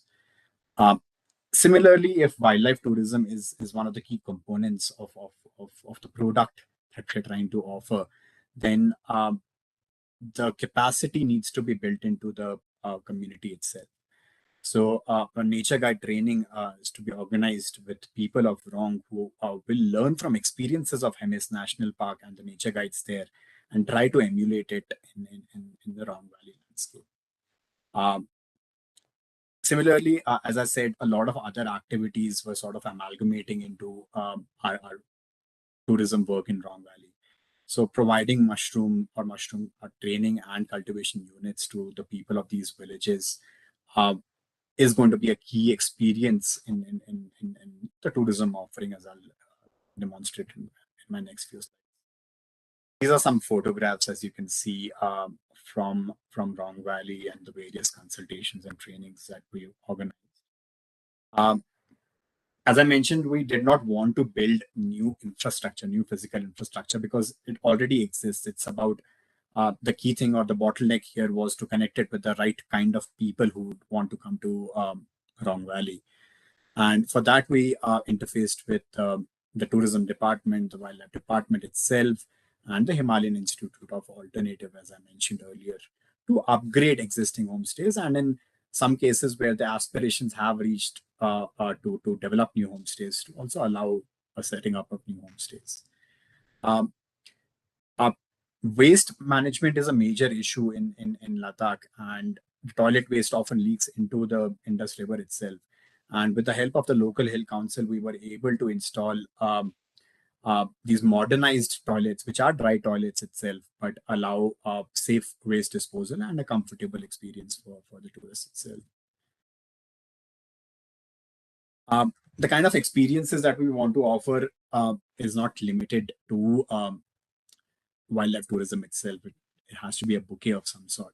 And whatever we do, we want minimum impact to be done to the local ecologies, learning from our experiences with Pangong. So, but as much as possible, we want to provide, or we want to we want the benefits, the financial benefits, to percolate to the community itself.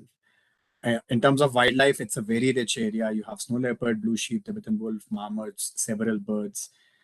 Culinary experiences is something that you might have seen glimpses of in the video itself.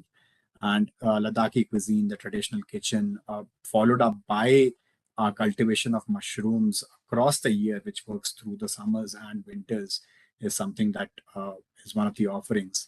The Tibetan traditional healing practice of cheese is something that is very deeply embedded, as Rishi also mentioned earlier. The traditional ecological knowledge is not something that can be ignored. And whatever the folks of these three villages want, they will be offering to these people, along with conserving the medicinal and aromatic plants that go into these treatments. Similarly, experiences on the lines of tourism, on the lines of adventure sports and spirituality also exist in these village-scapes. There has been some positive signs from our experiences so far in the last few months. The Honorable Lieutenant Governor of Ladakh has asked to develop alternate tourist circuits on line of what has been done and wrong, taking the recognition of this intervention itself. As I mentioned, the number of tourists have jumped almost 10 times, from 10 people to 100 people. And anecdotally, increased sightings of snow leopards, Tibetan wolves, and prey species in these areas are very encouraging news. Some steps forward that I'd like to mention here is continuous forging of market linkages, which is something that needs to go on for several years before it is truncated. Also, like I said, there is a massive demand in other villages for such localized form of tourism, which doesn't have high impact on the ecologies. Then, as I've been mentioning time and again, high value tourism is something that we want over high volumes. And Ladakh, being such a fragile landscape, cannot afford to accommodate high volumes of tourism. So we have to ensure that volumes are kept low, but high value tourists are brought in. Mr. Tanuj, I'm sure you have taken your allotted time of 15 minutes. Please, you have already focused on results. Maybe you could just wind up, and let's also come. That's my last slide. So yes, lastly, I would like to reassert the point of linking the activities related to livelihood improvements with the conservation agenda, because this is a lacuna that may evolve at some point in time once the attachment is not there. That's it. Thank you so much. Well, thank you, Mr. Tanuj. I hope you have covered all the aspects that you wanted to bring in. Please do something about the audio and the video that you showed us. Many of us did not get it. So let's move on to the next state. And we have, well, that was Mr. Tanuj. I just forgot to introduce him. He's our landscape project officer under UNDP GOI Jeff project in Ladakh. And next we have representative from Uttarakhand. They have done some pioneering work on a wildlife crime control through a database center, and an application was developed. So may I just invite the representative from Uttarakhand to make a presentation on that. Thank you so much. Thank you, Krishna Kumar ji. Sir, namaskar, and I'm very sorry, sir. आपको मैं पहले because we are celebrating this Snow Leopard Day, and yesterday we have already shared with our state citizens about the achievement done with the direct cooperation with the WII. There is an appreciable increase of the number of the snow leopard in Uttarakhand. And the final figure will definitely more than that, the interim report. And the good thing is that given me this opportunity to share about the data center we have set up with the active cooperation of the UNDP through our ministry. And the best thing is that there are many states which appreciated our effort, and they have taken our software so that they can develop their own database in their states. So on this background, I would like to say is that in Uttarakhand, which was established in year 2000, so that was our baseline. For the last 22 years, whatever happened with related to wildlife, that means the human wildlife conflict, the compensation given to the victims, the illegal trade, and the cases been solved in different court, and the number of cases which are under consideration in different level, the different inquiry has been done on that. Everything has been collected and sorted out in our MIS system, and there is a three-stage monitoring of this data which has been collected in our part. Like the inception of this data is from the field directors or the DFOs. We are not restricted ourselves to the PS, but the total forest area of the Uttarakhand. There are about 38 forest divisions, 13 territorial circle, 2 zonals, like the chief conservators, they are sitting there. So everybody is participating collection of the data.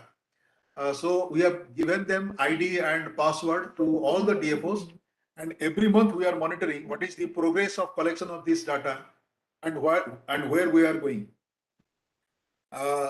I have already made a presentation, which is a long presentation, but for this larger perspective, I have already sent you this presentation so that that can be circulated, because the audience is very limited now, and today is Choti Diwali in Uttarakhand, and people are keen to have their, doing this puja or something like that, but which is also a very auspicious moment.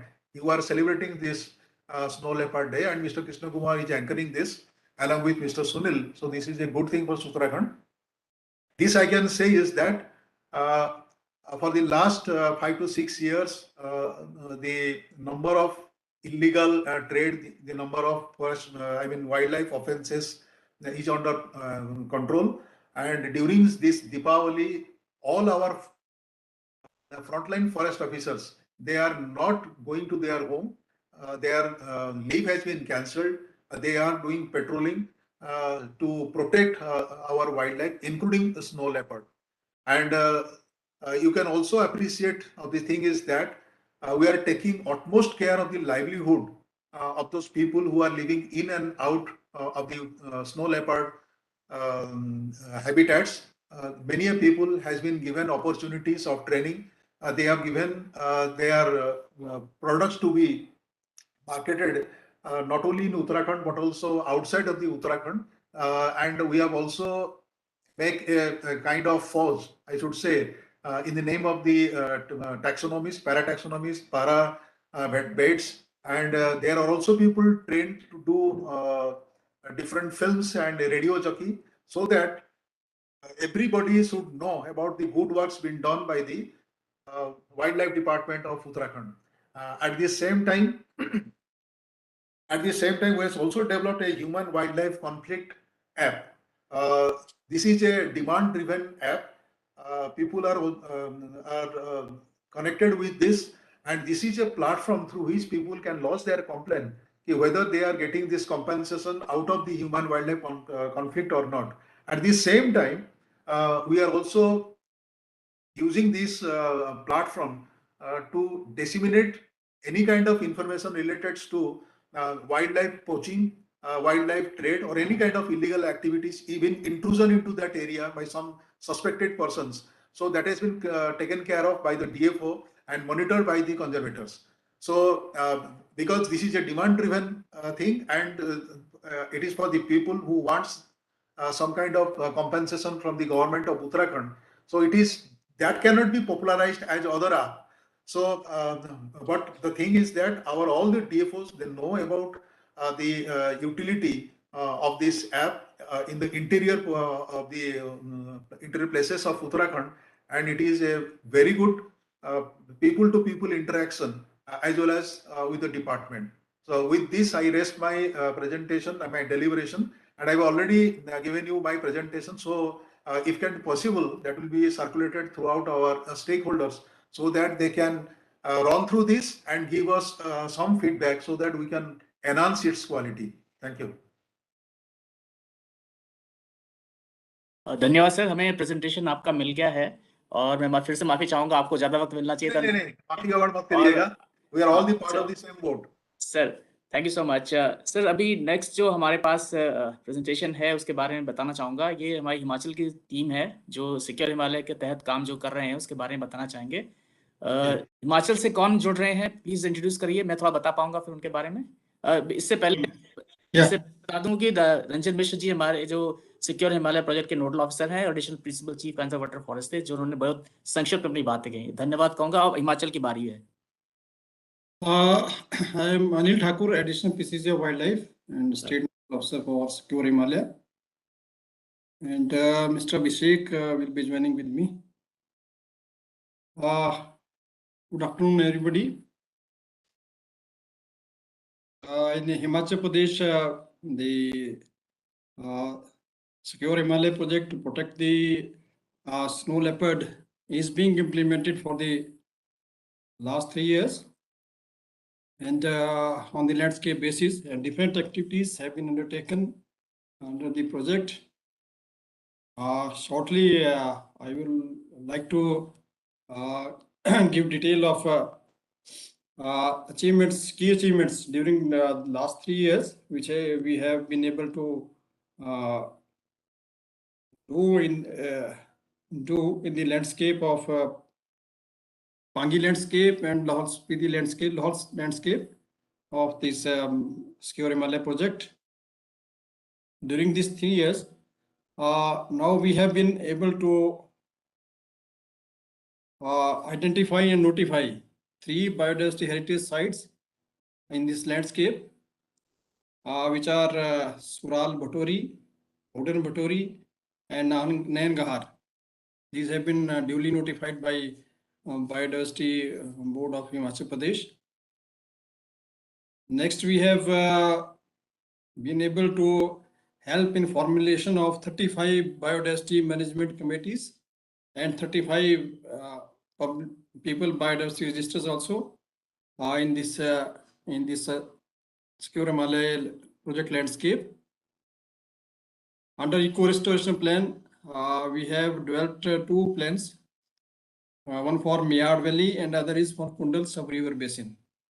And now we are trying to find the funding from the departmental sources and other sources to implement them. Then on alternate energy solutions, we have provided the community and schools the low-cost solar water heaters, Himalayan rocket stoves, solar cookers, just to popularize the alternate energy sources, so that the pressure on the resources of the landscape, on the forests and the landscape of and the habitat of snow leopard is reduced. So this initiative will definitely help in. On community water bank aspect, we have set up a community water bank in Urgos Valley of Lahore. The 8-hectare area have been covered. Under this Secure Himalaya project, we have trained around 150 government officials on different aspects of management and other legal aspects, so that they find it easy to implement the various rules, laws in the field relating to wildlife crimes and other issues. Under this project, we have also developed a model management plan for high altitude lake, the Chandratal wetland, and it has also been approved by the state government. And now it will be implemented with the help of central sponsor schemes, CAT plans, and other funding sources. One more achievement we have obtained is we have been able to update the state biodiversity strategy and action plan, and it has been developed by the under the Secure project for the state. On the tourism front, ecotourism front, we have registered around 23 homestays with capacity of capacity of 60 nature guides have been upgraded, so that they are able to cater to the ecotourism needs of the area. Then under handloom and handcraft sector, we have trained more than 200 artisans in and branding, packaging, marketing support has been provided to them. Under innovative solutions for human-wildlife conflict mitigations, we have trained our field staff, and they have been provided with modern tools like aniders, fox lights, smart sticks. RRT has also been, rapid response team has also been constituted in these landscapes. And predator-proof corals have also been provided to the residents, so that the conflict with the snow leopard high altitude animals is reduced. And an important initiative in the name of Kangla Basket Initiative, which has been developed in Mayad Valley of Lahore. There's one self-help group named Khandoma, in which 15 women beneficiaries have been involved, and this is working on the sea buckthorn products, which are which is a natural species of the area. And on this Kangla Basket Initiative, in detail, my colleague Mr. Abhishek from Secure Himalaya Landscape from Udaipur, he will be taking over for the presentation, so that he can in detail explain the whole effort he has made in the in organizing this self-help group. Is Mr. Abhishek listening to me? Yes, sir. Thank you. You Sir, can good afternoon all. slide and, yeah. Thank you. Yes, sir.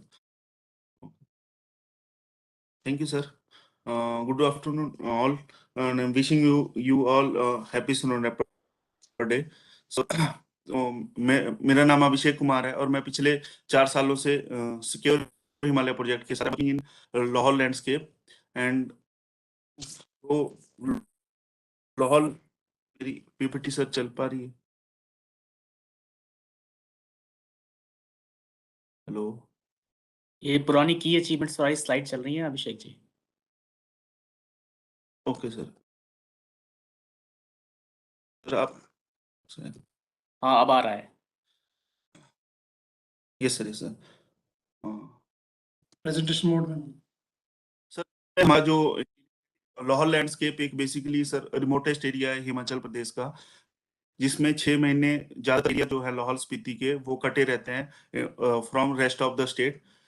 तो वहाँ के लोगों के पास एक limited livelihood options हैं और सिर्फ साल में एक ही क्रॉप वो लोग निकाल पाते हैं।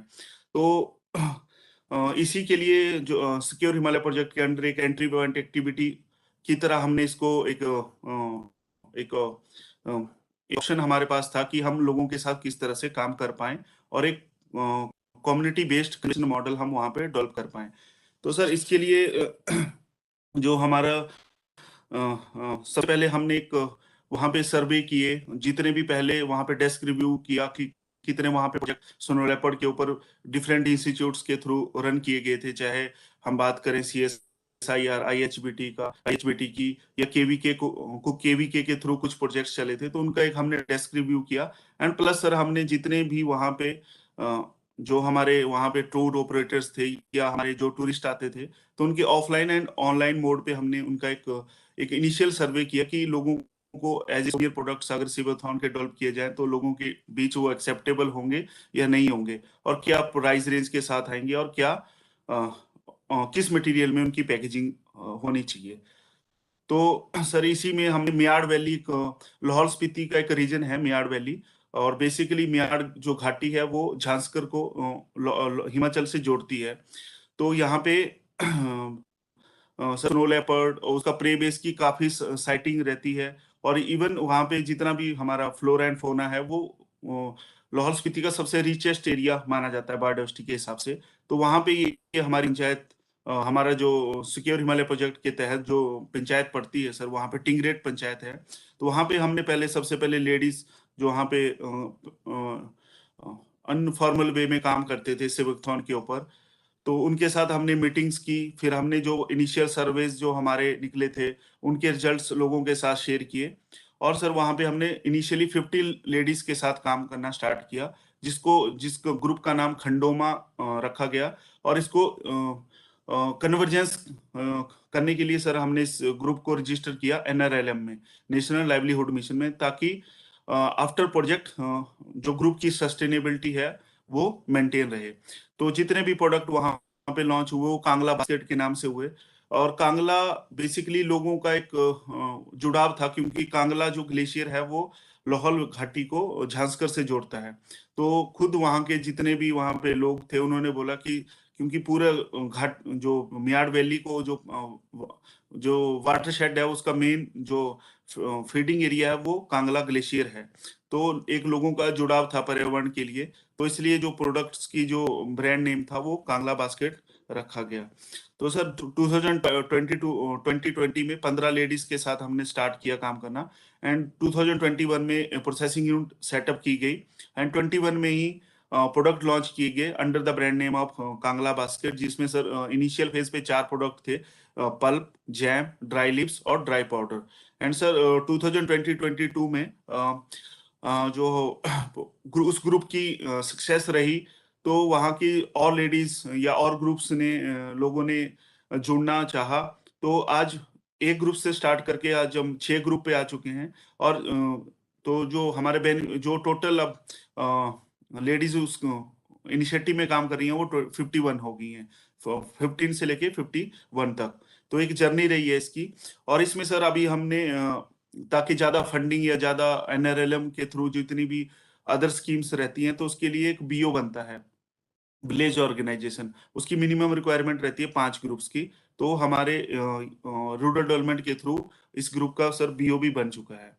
तो ये हमने एक processing unit secure Himalaya project के थ्रू वहाँ पे टिंगरेट पंचायत में जो एस्टेब्लिश किया है। तो एक सर स्टेट ऑफ आर्ट एक स्मॉल स्केल पे एक state of art processing unit किस तरह से लग सकती है मिनिमम बजट से, तो सर वो हमने प्रोजेक्ट में ट्राई किया।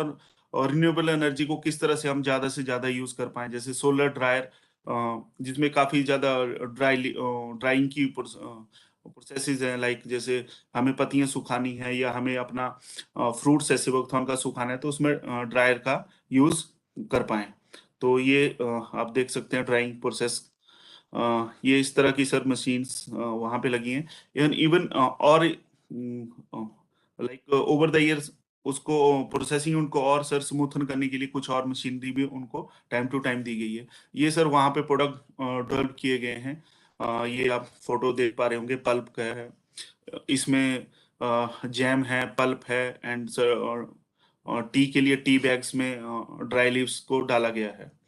ये प्रोजेक्ट के थ्रू ही उनको ब्रांडिंग एंड पैकेजिंग की भी सपोर्ट दी गई ग्रुप को, ताकि उनकी जो मार्केटिंग है ग्रुप की वो और अच्छे से हो पाए प्रोडक्ट्स की। तो ये सर कुछ फोटोग्राफ्स हैं प्रोडक्ट डेवलप किए गए।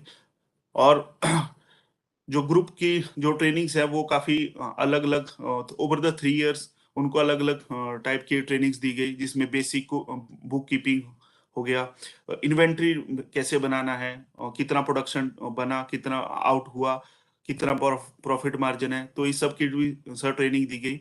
एंड सब स्पेशली सर इसमें हेल्थ एंड हाइजीन किस तरह से मेंटेन किए जाए। और एक HACCP के 7 प्रिंसिपल होते हैं कि आप एक प्रोसेसिंग यूनिट को किस तरह से एक आप हेल्थी और हाइजीनिक तरीके से प्रोडक्शन यूनिट को सेटअप कर पाए।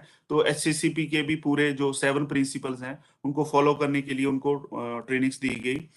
और सर इसकी एक सक्सेस स्टोरी है हमारे इस इनिशिएटिव की।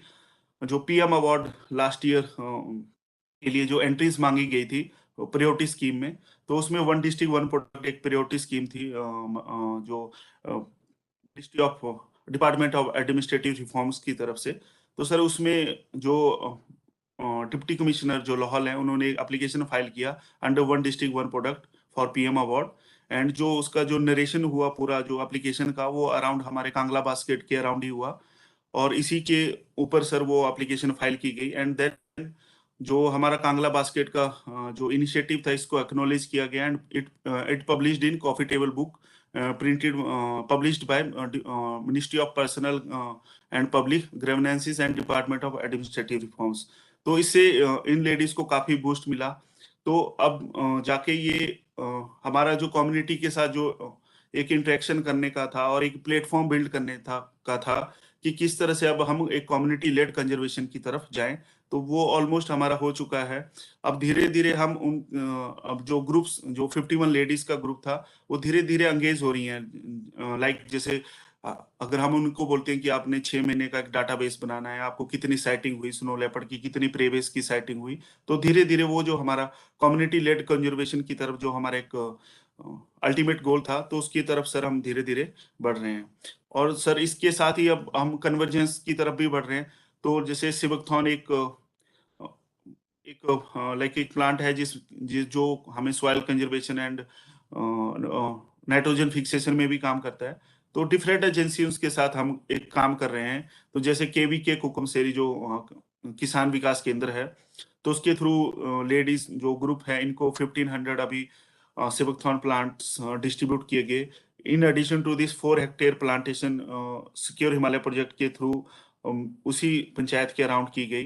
And then sir recently CSIR IHBT Palampur के थ्रू एक मटेरियल ट्रांसफर एग्रीमेंट ग्रुप का किया गया, जिसमें इनको early high yield plantation seabuckthorn plantation plant इनको दिए जाएंगे। एंड इन और प्रोडक्ट डेवलपमेंट जो, क्योंकि CSIR एक लीडिंग इंस्टीट्यूट है हिमाचल प्रदेश में, IHBT पालमपुर, जो प्रोडक्ट डेवलपमेंट पे काफी काम करते हैं। इनके अलग अलग प्रोग्राम चले हैं, अरोमा मिशन, फ्लोरिकल्चर मिशन। तो इन प्रोग्राम्स के साथ भी इनको एसोसिएट करके इनके MOU यूज करा के, ताकि जो हमारे इनिशिएटिव रहा है प्रोजेक्ट का, इसको सस्टेन किया जा सके। तो सर कुछ कन्वर्जेंस मॉडल्स जो इस एक्टिविटी में निकले हैं, इसमें सर 40,000 पर ग्रुप, जैसे रूरल डेवलपमेंट का एक मिनिमम ग्रांट है वो मिला है। और प्रधानमंत्री formalisation of micro food and processing and enterprising scheme है। इसमें हर जो लोग BOs में जुड़े रहते हैं, विलेज ऑर्गेनाइजेशन में जुड़ते हैं, उनको हर मेंबर को 40,000 का एक इनिशियल स्टार्टअप फंड मिलता है, एक ग्रांट मिलता है। तो लगभग हमारी 51 लेडीज हैं, तो पर ग्रुप 4 लाख रुपीस इसमें सर एड रहता है। इसके साथ ही सर CSK पालमपुर के थ्रू हमें sir harvesting tool CSK Palampur के थ्रू मिले, जो ग्रुप्स को हार्वेस्टिंग करने में, जिसकी सिवकथॉन की हार्वेस्टिंग करने में हेल्पफुल रहता है। एंड सर प्रोजेक्ट के थ्रू उनका पूरा प्रोसेसिंग यूनिट लगा, FSSAI रजिस्ट्रेशन में हमने उनकी फैसिलिटेशन किया, ट्रेनिंग एंड कैपेसिटी बिल्डिंग में किया। एंड देन सर मार्केटिंग के लिए ट्राइफेड के साथ इनका लिंक करवाया गया प्रोजेक्ट के थ्रू। एंड देन सर क्योंकि लोहाल एक टूरिस्ट के लिए एक बहुत एक इम्पोर्टेंट इम्पोर्टेंट डेस्टिनेशन है, जो भी लोग ले जाते हैं वो लाहौल वैली होके जाते हैं। तो टूरिज्म डिपार्टमेंट के थ्रू कैफेज में हमने प्रोडक्ट्स को डिस्प्ले किया। इवन लोकल एजेंसीज के साथ भी हमने इसको सर डिस्प्ले किया। Thank you. Thank you Abhishek ji. And Anil Thakur Sahab, आपको कुछ अगर कहना है तो प्लीज आपके पास वक्त है। और इसके बाद हमारे पास सिक्किम से रिप्रेजेंटेटिव हैं और उनसे हम बात करना चाहेंगे, सुनना चाहेंगे उनको, जीरो ट्रैकिंग ट्रेल पे कंचनजंगा में क्या काम किया है। अनिल ठाकुर सर। हाँ, thank you sir for giving this opportunity. तो हिमाचल प्रदेश से ये मेन इनिशिएटिव था कांगला बास्केट का, काफ़ी इसके बारे में बात होती रही। तो आई थिंक अभिषेक ने ठीक ढंग से प्रेजेंट किया सारा इनिशिएटिव, और ये एक मेजर इनिशिएटिव है। और इस तरीके से जो और सेल्फ हेल्प ग्रुप बना पाएंगे जगह जगह, और जो सिक्योर हिमालय का ऑब्जेक्टिव है, प्रेशस स्नो लेपर्ड हैबिटेट पे कम करेंगे होंगे, और होप इसका ऑब्जेक्टिव हम अचीव करेंगे, और this project will be end at a successful note. Thank you sir. Thank you sir. So I see Sandeep Tambe Saab on the screen now. So may I invite Sandeep Tambe Saab, Chief Wildlife Warden Sikkim, to speak about the activities undertaken through the Sikkim Himalaya project, the zero waste trail that we have today. Thank you so much. Please come up. Yeah. Thank you, Krishna Kumar ji. Am I audible? Audible, sir. Yeah. Thank you so much. So good afternoon to all the participants and dignitaries. It's a pleasure to share one of the initiatives that we took up under Secure Himalaya project. So we'll be presenting in two parts. I will start with giving the overall contours of the initiative, and Mr. Rajarshi, who is heading the Secure Himalaya project here, will take you through what are the challenges we faced, what is the way forward. So that is how we have structured the presentation. So I'll start by first sharing my screen.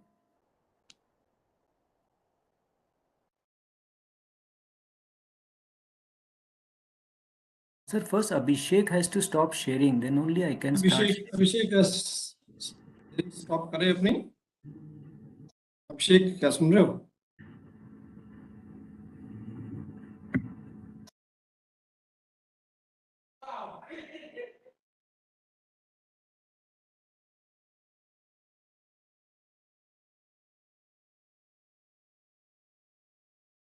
मैं लगा रहा हूँ.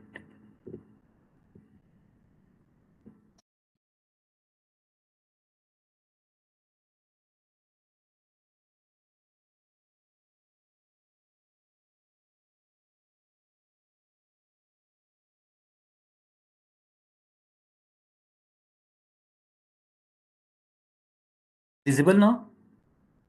Yes. Yeah, thank you. So, greetings from Sikkim again. So we have this Kanchanjanga National Park, which covers nearly 1/4 of the geographical area of the state.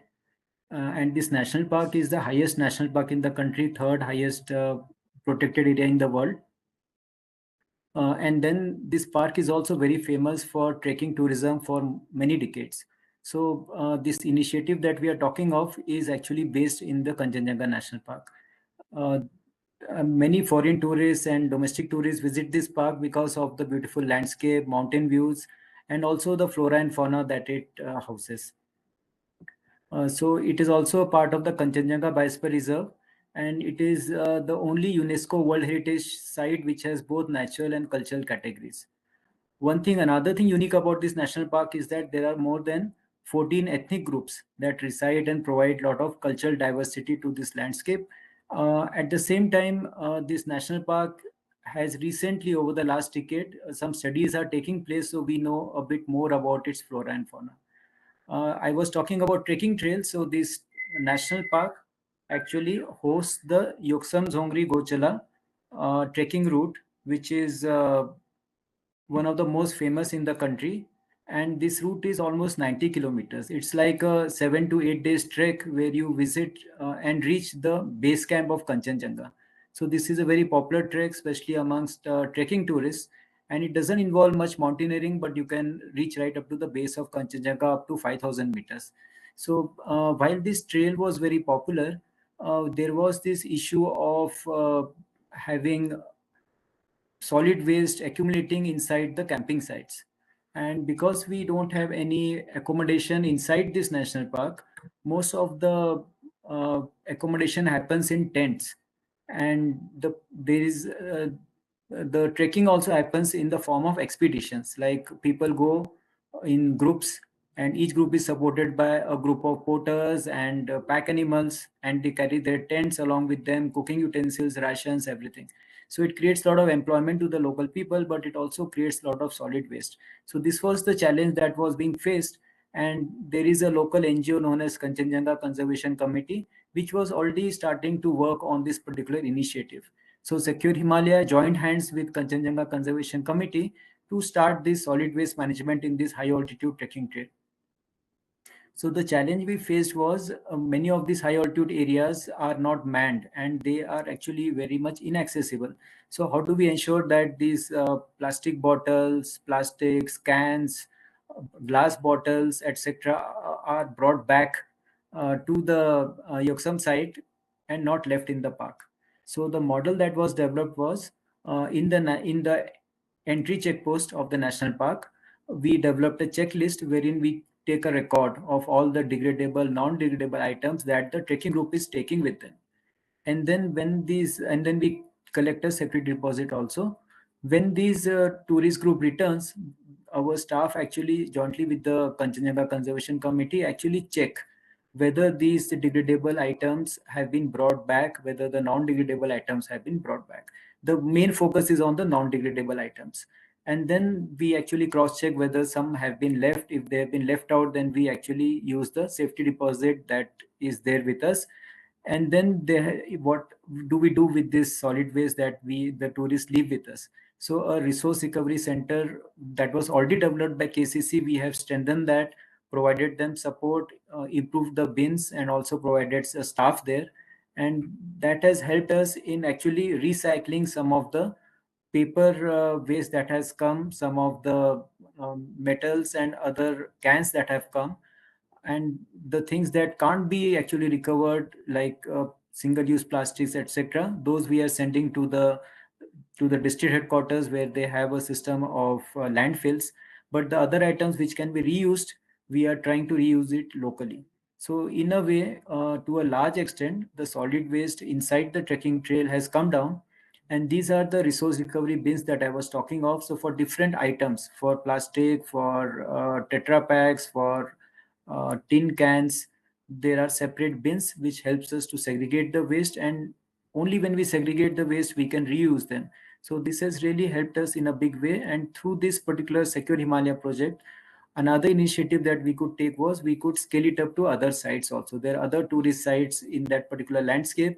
So we were able to develop and scale up the similar model in the other sites as well. Many training programs were organized for the local Gram Panchayats to ensure that the local stakeholders like the porters, the pack animals, the cooks who accompany the tourists actually follow this protocol. So this was one of the main interventions that we could do.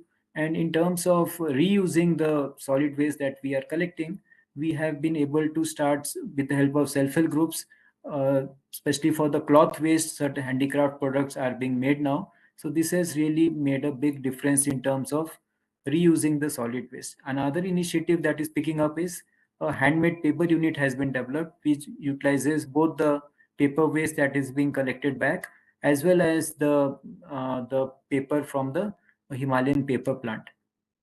So this is helping us to make handmade paper, which is a unique concept, and this is actually helping us to develop a local product as well for the local women who have organized themselves as a self-help group. So this whole initiative is in partnership with the Kanchanjanga Conservation Committee, and we hope that this will ensure that this sustains in future. We are working towards developing a business model out of it, and also ensuring that the self-help group members get training in the National Paper Institute in Jaipur so that they can develop better quality materials. So that was, in a nutshell, the initiative that has been done to make this Kanchanjanga trekking trail, the Yoksam Zongri trekking trail, as a zero waste trail. So this was the initiative from our side. Now I will request Mr. Rajarshi to take you through what are the challenges that were faced in operationalizing this particular initiative, and in what are the plans to ensure that it sustains in future. Thank you so much. Thank you, Tambe sir. Am I audible? You are very much audible, Rajesh. Please go ahead. Okay. Thank you. Good afternoon, Krishna ji and others, and greetings on this very important day for the Snow Leopard Conservation Fraternity. Dr. Tambe explained, this zero waste model for the Kanchanjanga National Park Zongri Gosara Trekking Trail was already in place by the time Secure Himalaya project was starting to get implemented from the state. The main stakeholders were, of course, the Kanchanjanga National Park Management, as well as the KCC, which is a very proactive NGO based out of Yoksam, which is the gateway for the KNP.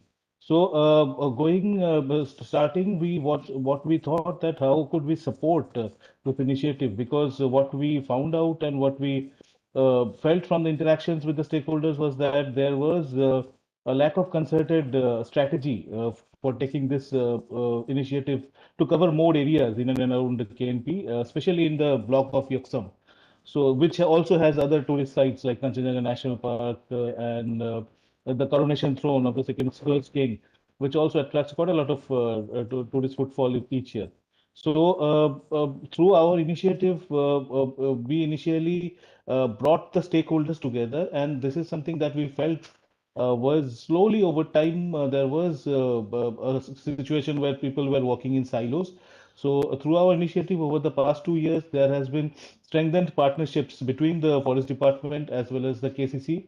And together with the Gram Panchayat, we've been able to sit down and address the issues of solid waste management so that some innovative examples can be institutionalized.